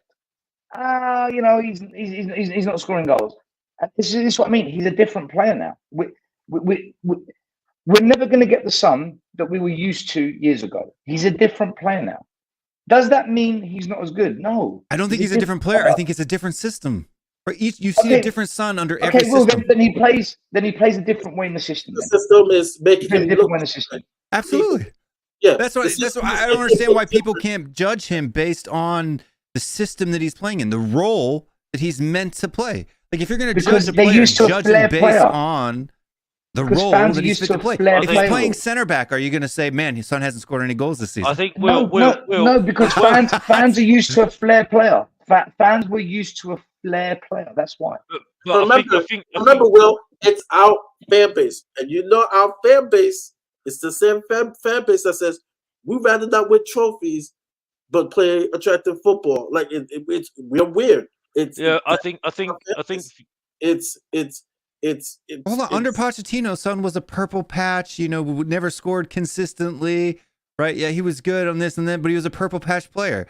Then under Jose Mourinho and Conte in the first two seasons, Son was, this counterattacking flair, beat a man one-on-one, get that long ball in behind. Like, there's all these people out there saying that he's lost pace. You don't have any evidence that he's slower than he was a year ago. None. I think he needs to be up. I think for me, he needs to be up front. I think for me, he's turned into a striker that needs to be up front. He's more effective up front. I think it will make his more effective. How up front though? That's what I'm saying. I think he'll make his game longer. I think he'll be in the Tottenham team longer, or will prolong his game longer as well. I think are you referring sort of like Cristiano Ronaldo? What happened to him? He came I think that's it. I think that's it for me. I think he's been more, and also the fact he's captain as well. I think that is really my influence on what I'm saying as well. And I think those days under Poch, they're gone. They're done. I think what's prolonged it was Harry Kane. I think Harry Kane and him having that partnership really helped him a lot of the time as well, and that really brought his game to another level. But I think for me now, I think he should be up front, and I think other players will gain from him. I think Iggy's spot on what he said, because I didn't say it right. I think making himself a nuisance. I think it's leaking up. He links up very well as well, and I think that can. That's what he's supposed help to do. Other Link players up. as well. I think that will help other players as well for me. So it's not having a go at Son. There is a question mark. It's not about having a go. I just think, like, for example, you've got people like that make comments like this, right? I don't call beating an opponent if you jog to go outside, but don't run square of the defender. I don't call that beating your opponent. I watch the game, not the stat page. He's not effective. The problem is that's not happening. That's not happening. He's literally beating players to the byline and putting crosses into the box. Can I say something, right? So 1v1 domination means, can you beat the one player in front of you? Where fans are misguided, and it's because there's a poor lack of information shared on YouTube channels, and the media don't talk about this. You can beat a player using skill to get past them, or you can pass to a player, run, receive the ball. You've beaten the man. So you can do it by passing or skill. So if we're going to talk about beating the man just by skill, Well, that's half of the way of doing it. You can do a wall pass. You can do a triangular pass move to beat a player. Son can do that, and Son does do that. So I think we need to be a little bit more careful with that kind of conversation because that's what I'm saying. It's It's not properly discussed. I think people's agendas, right? Because if you look at the last two performances for some, Brentford, you could say that he had an average performance, right? I don't remember what the sofa score was. I'm sure it was like around 7 point something.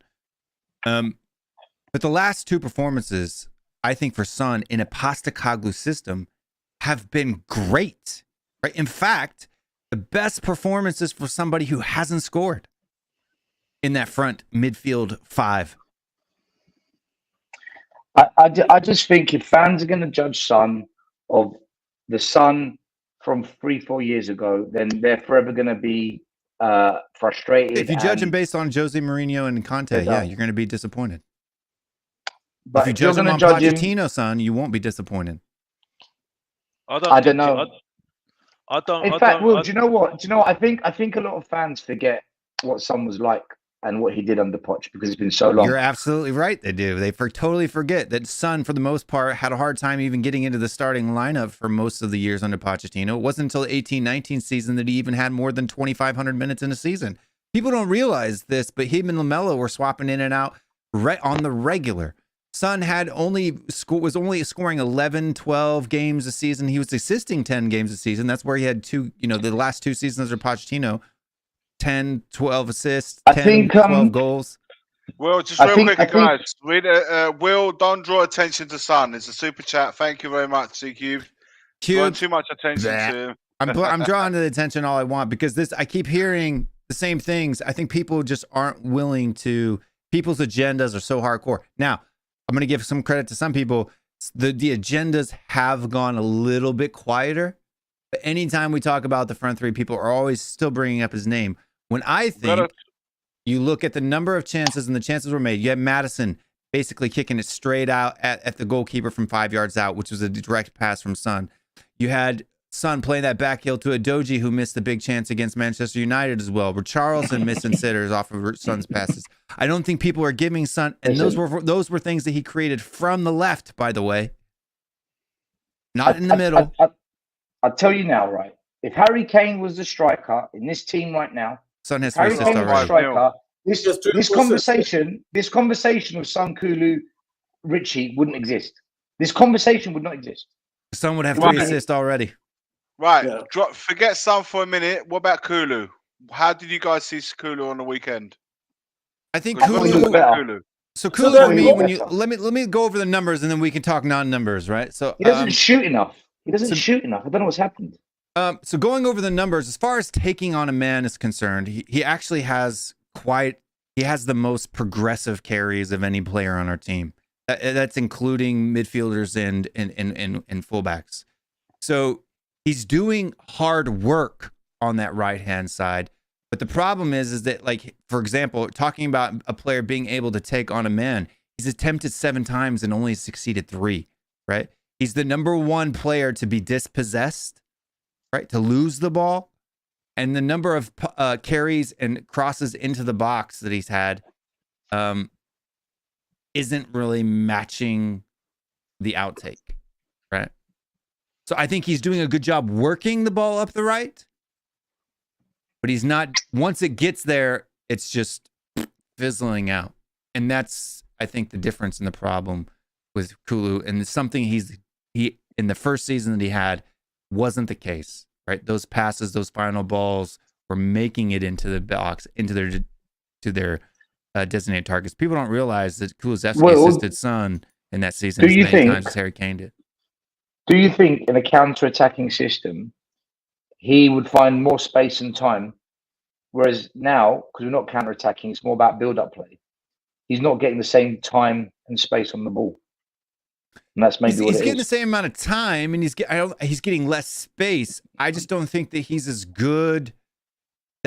Like Kula, for me, if you watch him, always seems that guy who's kind of like a little bit awkward, but it always kind of seemed to work out in the end, right? Like he's not a player who's graceful on the ball, right? Who's slick and has that inch. Who can thread the needle, with a pass.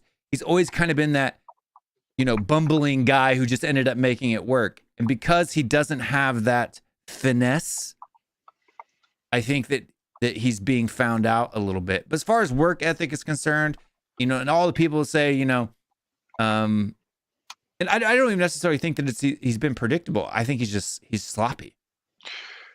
Do you guys not feel that with us playing with the inverted fullbacks, some of the areas that he used to occupy has been taken away, where he's now got to actually stay wide?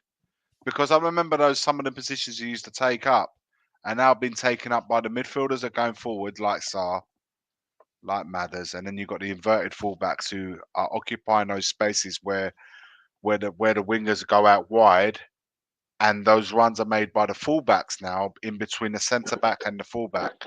Do you not feel that those areas are now being occupied? Maybe he has to change his game up a little bit. You're right, where he used to always come on the inside, showing his left foot, trying to get a shot in or a cross. He needs to now sort of try and find another solution, like going on the outside, using his right foot. I don't think he's got the know-how. I don't think certain players have got the know-how to do that, though. I think he's an intelligent player, Kulu. I don't think he's not someone. I don't know. I don't know, to be honest, Iggy. I think there's a lot of players that need telling to do what they need to do, rather than they do have the quality to or the intelligence to do it themselves. You see what I'm saying? I think people back in the 90s are. I think what you're saying is absolutely spot on. What you're saying. No, I'm just putting it out there. No. I think you're spot on. I think you're spot on. He needs to change his game. You know what I mean?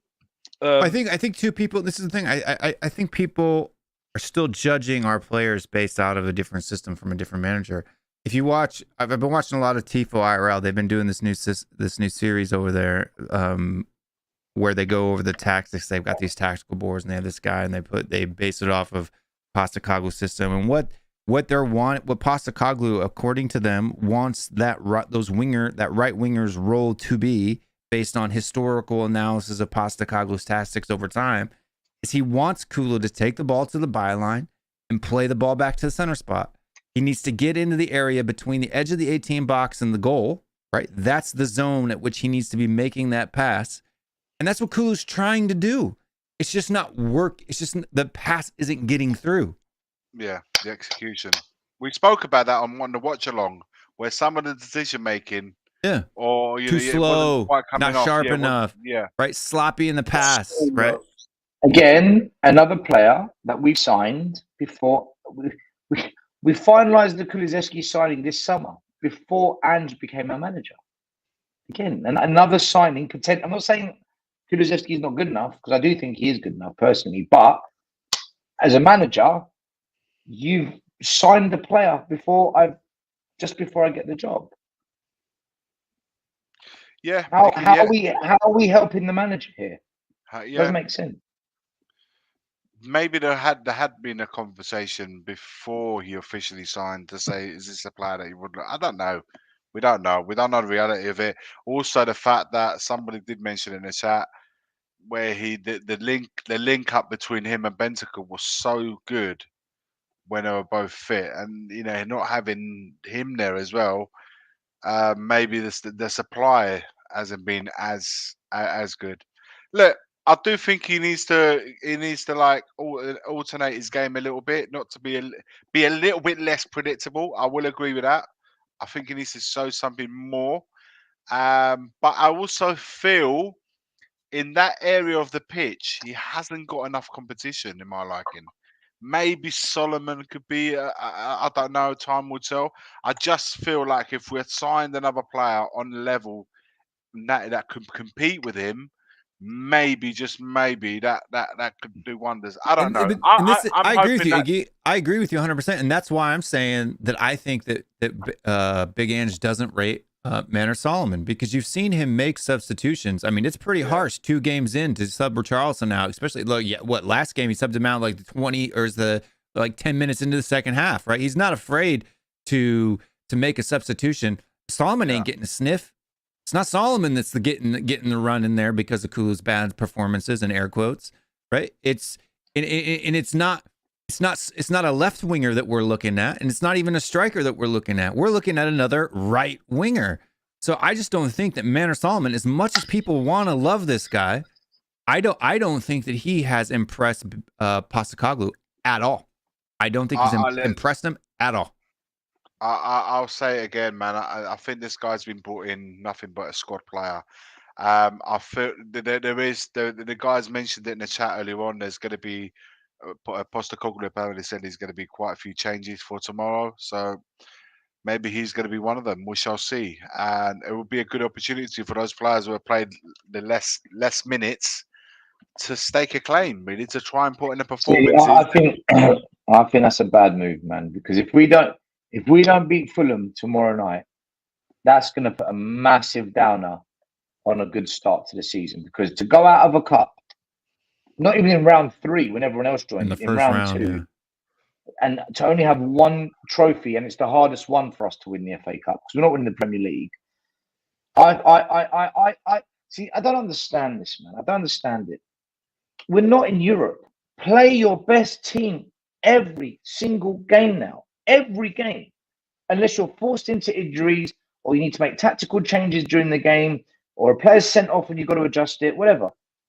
Put your best 11 every single week, man. There's no excuse of fatigue. There's no Europe. This is going to baffle me.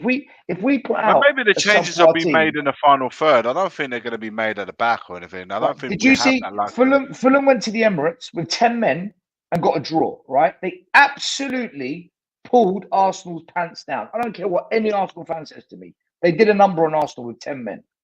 We could let an episode go without digging Arsenal. Always. And we live for it. But they're going to be at home. They're going to go for it. Fulham are going to go for it. We can't go there being, a little bit risky. Just go there and get the job done. And we have to get the win there. We have to get the win, and we have to get a convincing win there tomorrow night because it'll give me so much chest to banter the Arsenal fans for drawing at home 2-2 with Fulham on the weekend. Right? Against 10 men. Against 10 men. So very details are important, Will. Yeah. So that's why we got to go out and just absolutely put Fulham to the sword tomorrow night. Away, by the way. I don't mind making a few changes, especially in the final third. Defense. Iggy, who would you change? Who would you change? I will play Lo Celso instead of Maddison. Allow Maddison to properly recover. I know if he played on weekend, he's but he didn't have the best of weeks leading up to the game training wise. So maybe that. And bring in one of the wingers, perhaps. Maybe on Kulu's side, play Son as a 9. I would like to see Son as a forward, and maybe change the wings. In the midfield, maybe give Skip a run. Or Højbjerg. I'm sure he's going to have to play. But if he's on a version, who would you drop? Who would you drop to let Højbjerg or Skip play? Listen. Right now, I wouldn't take Basuma off this team. I wouldn't. I'll keep Basuma, so it would be Sarr for either Højbjerg or Skip, and put Lo Celso in there. Defense-wise, I wouldn't make any changes. And goalkeeper, I will keep that. I have to. So why would we keep the defense the same but weaken the attack? I'm not weakening it. I'm just switching. Maddison and Basuma have been the 2 best midfielders. But I'm not changing. Basuma's in there. I'd make a little bit different changes. What I would change is I would do Lo Celso or Maddison. Give Maddison a little bit of a break. You can always bring him on if things aren't if we're struggling a little bit, and you can bring him on early. I would leave Sarr because I think Sarr's young enough that he doesn't need as much recovery time as some of the older birds do. I would put Dane Scarlett, start him in the middle, Son on the left. For me, it doesn't matter. Kulu, Solomon on the right. I think you go with, but those are the changes that I would make. I think that it gives things a new look. You're allowing you're maybe making a little bit of a statement to Richarlison. Hey, you need to get your head screwed on right. Okay. And I think it gives the people that need a little bit of a break, and then you can always bring Perisic on for Son, after time. Those are the Will, changes. why does anyone need a break? Why does anyone need a break? I think I was surprised that Maddison even started on the weekend. To be honest with you, I took him out of my FPL team because I figured he would need a rest. If you guys remember, 3 of our midfielders were substituted on the weekend around the same sort of time after the hour mark. Wasn't that? I honestly thought that Højbjerg, Skip, and Lo Celso all came on to allow the first team, the ones that started, the 3 that started, a break to play him on Tuesday night. That's what my. No, it's because we lost control. Our midfield began to fall apart. He changed it because we were losing the midfield.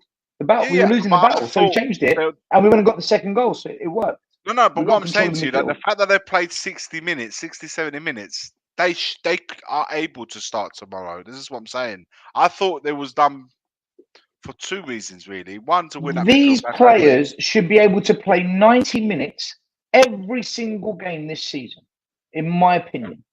There is, maybe I'm on my own with this one. Maybe I'm going all solo. No. Saturday to Tuesday is kind of fast. I'm struggling. Saturday to Tuesday is kind of fast, but I agree. Tuesday to Saturday is plenty of time to recover for all the players. You get more than 72 hours there. There's no reason, anybody who plays tomorrow night should be able to already said he's going to make changes. Like Lo Celso. I heard about Lo Celso playing tomorrow. I don't know if Fraser Forster's going to get involved. I don't know, man. Fraser Forster. I'll give up, man. I'll give up. I don't know. I wouldn't change anybody at the back. I would keep the 4, the goalkeeper, and Basuma.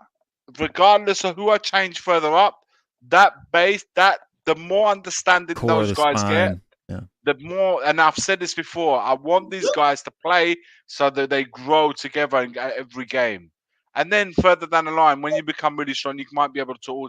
I don't see anybody on the substitutes right now, Sanchez, Davis, or anyone else, Foster, to come in this lineup right now. Keep that the same.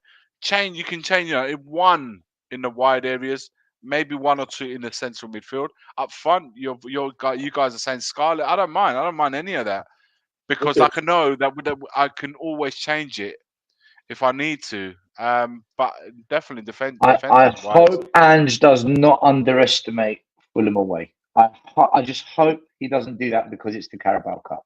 I'm sure he won't. He won't. But he did say there's going to be changes. He did say there's going to be changes. No, there'll be changes. He said it already. He said it already. He's going to be changes, but he said it, and I'm not saying it because I'm not. There's going to be changes. Can mean 2. Can mean 3 changes. Yeah, doesn't mean I'm not on board the whole thing with Postecoglou. He said he wants to win. My feelings are on Postecoglou. I'm not. My feelings on Postecoglou. But my point is, I think he's made it quite clear, and he said it about Richarlison. He said, when I put a team out, I want to win. Whatever competition it is, I want to win. So, you can see that fire's there. Whether he no manager puts a team out to lose. No manager puts a team out to lose. But is the manager doing the right thing to win? That's the problem, Yeah. Well, no, but I 7 out Richarlison's not going to change nothing, right? So that's not a loss. You can put whoever you want there, and it's going to be the same, right? Exactly. Lo Celso, I think can play the same, can cover for Maddison. I think Lo Celso's performance, and I'm surprised that you're not vouching for Lo Celso based on your whole preseason Lo Celso agenda. I think Lo Celso could come in. Start tomorrow. He will start. Listen, look, for me, all it is 100% I back Lo Celso. I've always backed him, and I still do. For me, it's just we're onto a winning thing at the moment. Just get the job done tomorrow against Fulham. Get us into the 3rd round. Don't go and throw this massive grenade into a good start. You know what my worry is? If we lose tomorrow because Ange tinkers, we're going to get pelters. Ha, ha, ha. What happened to Big Ange? Yeah, but First chance of a trophy. You're out. No, Alex. It's not just hearing it. It's the truth. It's going to be the truth. Stelios, what did I say to you though? That's what I said. We're going over the top. I said we need to chill out. Yeah, let him do his work. Yeah, right. and let's see how it plays out, and that's it. I think Iggy's right, though. I think Iggy's right. As long as you keep the back four, the goalkeeper and Basuma in that, I think we'll be okay. I think you can shuffle the rest of them around, and the wheels aren't going to fall off the bus before you can make a substitution to fix it if we need to fix it. Right? I think also he plays. If Dyer starts. Well, no, but Dyer's not going to start. Will. Dyer's not going to start. Will. Dyer's not going to start. Sanchez, you never know, man. One point, do you know what? I agree. Keep the back five, goalie and back four. Right, I agree with you guys. I've thought about it. Keep that the same. I'm confident. Okay, I agree. Makes sense. I'm on board. Ali Gold says that Ange wants Brennan Johnson. Then I gotta back the manager. He wants. I mean, I don't rate Brennan Johnson, but if Ange wants him, I want to hear Ange say that. Mario, I need to hear Ange say that. I agree with you, but Ali Gold is but you cannot speak publicly about other team. Well, Conte told us he didn't want Spence. Conte had no problem telling us he didn't want Spence. Once we signed him, he's right. He has an injury. I thought Johnson got injured, but if Ali Gold says Ange wants Brennan Johnson, okay, all right. If that's the man he wants for 50 mil, then you will only talk about him once he's signed him. I'm confident. I need to hear confirmation from Ange. I have to hear something from Ange. I'm going to say this. I'm going to say this right now. I am going to say this right now. I'm sorry to interrupt you, Mari. Yeah, but I'm going to say this right now. I'm confident we're going to beat Fulham. Yeah, if we don't beat Fulham, right, I don't need to see people going over the top. Yeah, we've lost. No, I don't care. Right, we're building, so we can get over that. You know what I mean? I've seen us win the Carabao Cup anyway, so I'll get over that. My concern is build by going out in round one. My concern is because the main event's still speaking, Stelios. The main event's still speaking. I know it's your show, but main event's still speaking. The point I'm making is, I'm nervous about after we beat Arsenal. Yeah, because at the moment. Yeah, you can see us beating Arsenal, and then we're on cloud nine. Yeah, saying that, and then everyone's going over the top about the manager. Yeah, and then watch how it flops straight after that because everyone goes over the top. You see what I'm saying? And we're only how many games in? You get what I'm saying? What Tottenham what Tottenham fans need to do is not do what some guys do when they're trying to get a girl. You know what I mean? To whine with, because they get too eager. You know what I mean? Is that what happened to you today? Yeah, you know what I mean? It's like they come in packs. They're coming. Is that what happened to you at the festival today? And it's carnival. We're back to the carnival every single time. We're back to the carnival. They need to do what my boys. I said to you earlier that I was more interested about what happened to you today than actually talking about Spurs when you started saying to me that you was getting rejected. I wanted to know a bit more about that. No. No one needs to know about Mr. Box Office. No. Look at Mari. I don't need to talk about that. What I'm trying to make the point is that we're too eager to see what's actually going to happen and not wait for the story to actually grow. You get what I'm saying? You know what it is? I think we're just on a good little moment. I know it's only 3 games. It's a good little moment. We shouldn't do anything to auto crash it ourselves. If it's gonna crash, let it crash. But let's not do our bit to make it fall apart. But the other thing I'll say, the difference between a cup game and a league game, needless to say, is that if you drop a couple of points in a league game, you've got another league game that you can make it up along the way. In the cup, if you're out, you're out. That's it. There's no going back. It's game over. Game over. Done. But let's hope we won ourselves all the way into the I would rather Spurs rotate against Burnley next league game than Fulham. I'd rather go to I get it, because you can't mess about in the cups. You don't get it right, and we're not that together enough to say we've had 10 games and we've had a little good run. We can tweak it a little bit. It's only 3 games in, and we don't don't need to do more. Don't try and be too clever. Is what we're trying to get at. I wouldn't. I would make 2 or 3 changes, but no more than that. Much more Any simple more than than that. 3 I changes. want trophies ahead of good football. I've always said this. I want trophies ahead of good football. So if there's a chance of winning a trophy, get the job done. Because we're not winning the Premier League, right? It's not happening. We know that. And top 4 isn't a trophy. Yeah, it's great. Okay, back into Europe. And that's a good stepping stone underhand. But I want trophies. Carabao Cup is our best chance this season. Go all out. Nail it. Put it to bed. It's the best chance we've got.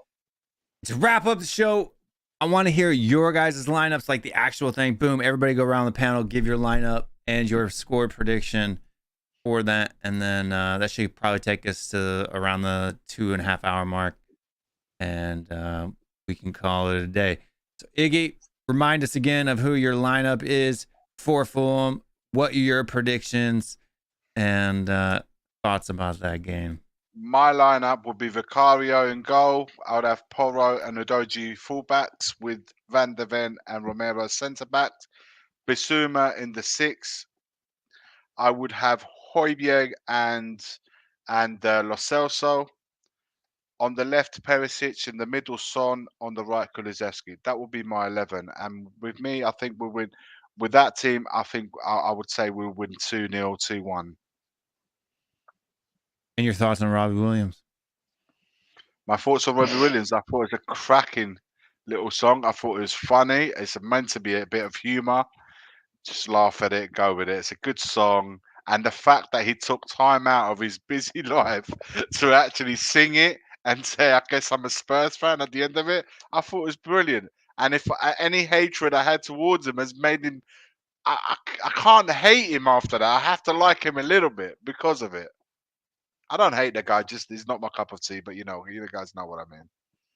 Yeah. Stelios, your lineup, not the one that you predict will start, but the one you want to start. And then your prediction for Fulham. Just quickly, Jimmy Costco says, Stel, how is the Carabao Cup easier than the FA Cup when the same teams in both competitions? Because most of the big clubs play a weaker squad in the Carabao Cup because they're in too many competitions, so it makes it easier to win. And the same teams aren't in both competitions. That's why there's more teams in the FA Cup. But. Yeah, FA Cup's always been hard to win.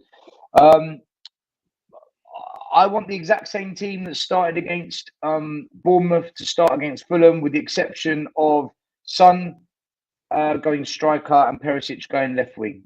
I do not want to see Richie start. That's the only thing I'll do different. Otherwise, I'll keep it the same. I don't want to see none of this Arsenal, Mikel, fraudulent Arteta playing the centre, the holding mid at right back. There it goes on Arteta. Duds like Kai Havertz. Absolute waste of space. I don't want to see this mismanagement of the Arsenal team. You don't want to see with us. I don't want to see us mismanage our team the way Arteta does with Arsenal. I want to see us put the best team out there. Let's go. That's it. Alex? Right, so I would have the same back 4. I would have pretty much the same midfield, but maybe put Skip there, possibly. So Skip, and I have Song up front. I have Solomon probably on the right. And even though I do give props to Kulusevski for scoring the goal, because I like the way that he found the goal. He sourced the ball and got just put it in, and I thought it was very good. But I think Perisic deserves a chance, and I think he'll be good for that Fulham game. So I'll put him there as well. So that's my team, and Vicario obviously in goal. And what's your prediction? 2-1. Same as top. I think. Stel, did you get a prediction? Because I think for me, us attacking actually helps us in defence. You know what I mean? Because the more you have the ball, the less other team can score with it. He likes to progress the ball at the back. We will become unstuck. I will think that, yeah. But I think the pace at the back has really helped us majorly. So yeah, maybe I've got to give some props to him, like Postecoglou, and that's it. But again, I stick by what I say. But yeah, 2-1. to answer the question to you, Will. 2-1 Tottenham. What was your prediction, Stone? Spurs to win on penalties.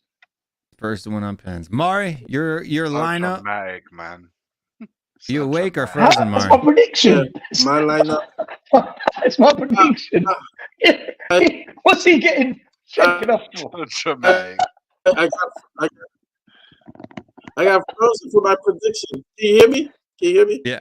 Oh my goodness. That's dramatic. This is crazy. I would change the back line. I want to change the back line. I'll give Matters a rest. I'll put in Lo Celso in instead of Madison. So that's the only change I'll do with the midfield. And up front, what I would do, I really don't want to see with Charleston, but it'll be with Charleston, Sonny, and Solomon. But in the second half, Valise comes in. Valise comes in, and he scores a goal. We win 3-1. One of the goals comes from Valise, and we win 3-1. You know what? David has a habit of getting his scores right, so I'll take that, Dave. I'll take that. Richie scoring a goal off his ass? Yeah, can you imagine? Pulling a Lorente. Could you imagine? But we got so still saying penalties. Mari said 3-1? 3-1 and a goal, second half goal by Valise. Okay. Whoa. Because Stell likes the drama. He wants to say this again so badly. Person. From Amsterdam to the King Power. We've done it again. Stell likes the drama. He wants to be able to scream that out and watch along tomorrow. Perisic comes in. I think he's going to go to penalties. That's because he's going to rotate. And Kulu comes in, and Perisic whips it in the box, and header by Valise, and he scores. And for me, my lineups, same back four. I hope Mari's right. Same back four. Basuma, Lo Celso. I'm okay with Skip playing there. I'd rather have Sarr, but it's so I'm going to say what I'd rather have. Celso, Sarr, Son, Scarlett, Kulusevski. That's what I want to say. Mate, I love if all our forwards score. If all our forwards score, then conversation's over. And then I think we are going to win 2-0. Well, in answer to you, what you said earlier, his arse is better than both feet. Hey. Do you know what's funny, right? If he scores off his arse, he'll go run into the stand and celebrate like he scored a 30-yard rocket. He'll celebrate like Has he scored with his feet yet? Haven't all three of his goals been headers? Get himself a yellow card, and then the goal will be disallowed, and the yellow card stands. He picked up 4 yellow cards last season, and 3 of those goals were ruled out. He scored like actual goals that counted. He scored, I think, 3 goals in all competitions for Tottenham. I could be wrong on that. And I think all of them have been with his head. Yeah, anyway. Two headers against Marseille. No, one was it flicked off his toe, didn't it, against Liverpool? Against Liverpool, it skimmed off his head. I think. Oh, that's it. Yeah.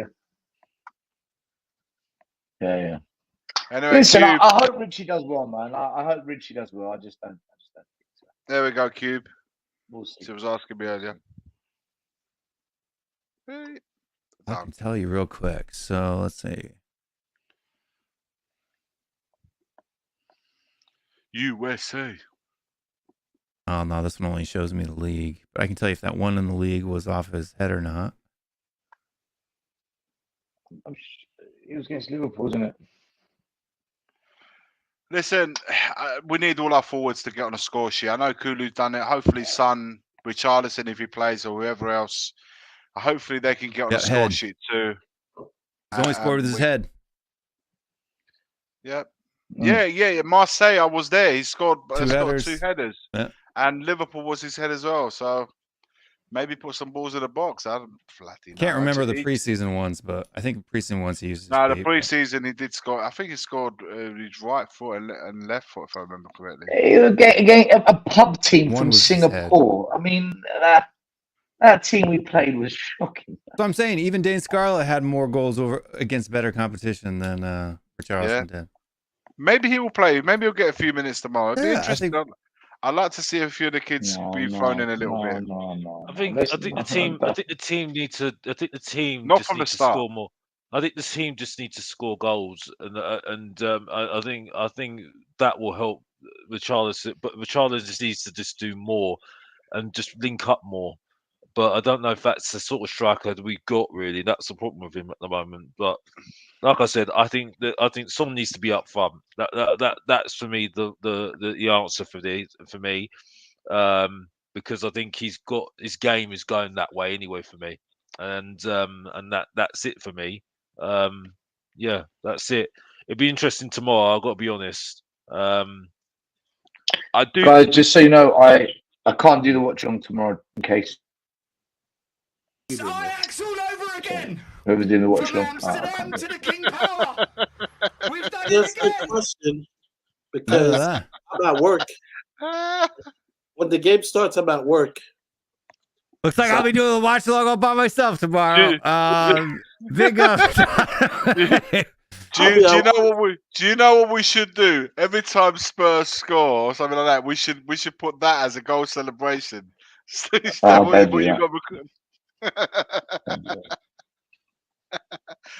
Every time someone throws in a super chat, then bang, there comes on. Trust you to say that still. Yeah, there you go. Is that Danny? It's just got me, Danny Kuriaki. Yeah, he's just got recorded of Trust everyone. you to say that still. We've Cool. I need to clip Alex saying, "Back to you, Stell. I'm done." I need to clip that. We could do that after the stream then. But yeah, no, it's gonna be a good time. I guess I will be doing that. But everybody go subscribe to Alex THFC at Alex THFC 193 on YouTube. We put the link in there. It's on 806 subscribers. He's on that road to 1,000. So everybody in the chat, show him love and go subscribe. There's still 231 of you guys in there. That would put him over the top if you haven't subscribed to Alex THFC. That's it, man. Any final thoughts before we No, we need to big up all the super chats and the channel members. Absolutely. Yeah, so we got Tony Rodriguez, member for 4 months. We appreciate, especially all the members. I mean, super chats are great too, but all the members who are in this thing month in, month out. We've got some members that have been there for dang near 2 years. So we appreciate them. We got London Broil here, member for 1 month. Big up yourself up, also with a super chat as well for $20 US. We love it. We got William here with a members for 4. It's been a member for 4 months. We appreciate that. Grumpy Gramps, as well. We got Sammy, and then we're Mehmet here with the super chat. We appreciate that. See Cubed here, member for 14 months. Longcore, hardcore member. We appreciate Cube. All that stuff. Big up Cubed. And then we've got also Cube with the $1.99. Yeah, we don't want to see that one. Chat. Don't want to draw attention to some. I always draw attention to some. But that's it, man. It was a great show tonight. Appreciate everybody who came on. Good show, man. It was a good laugh. Yeah, it's good times. That's all we got for these things. Any other final thoughts?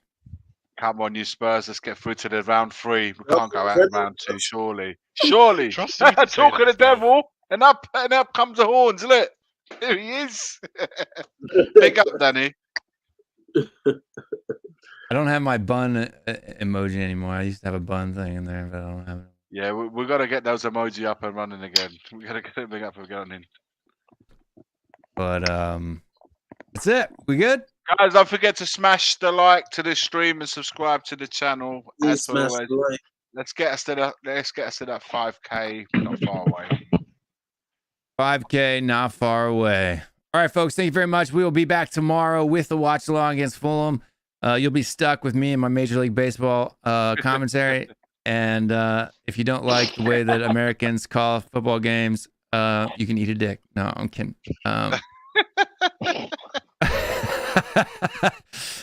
Make sure you tune in, watch all the good stuff. We will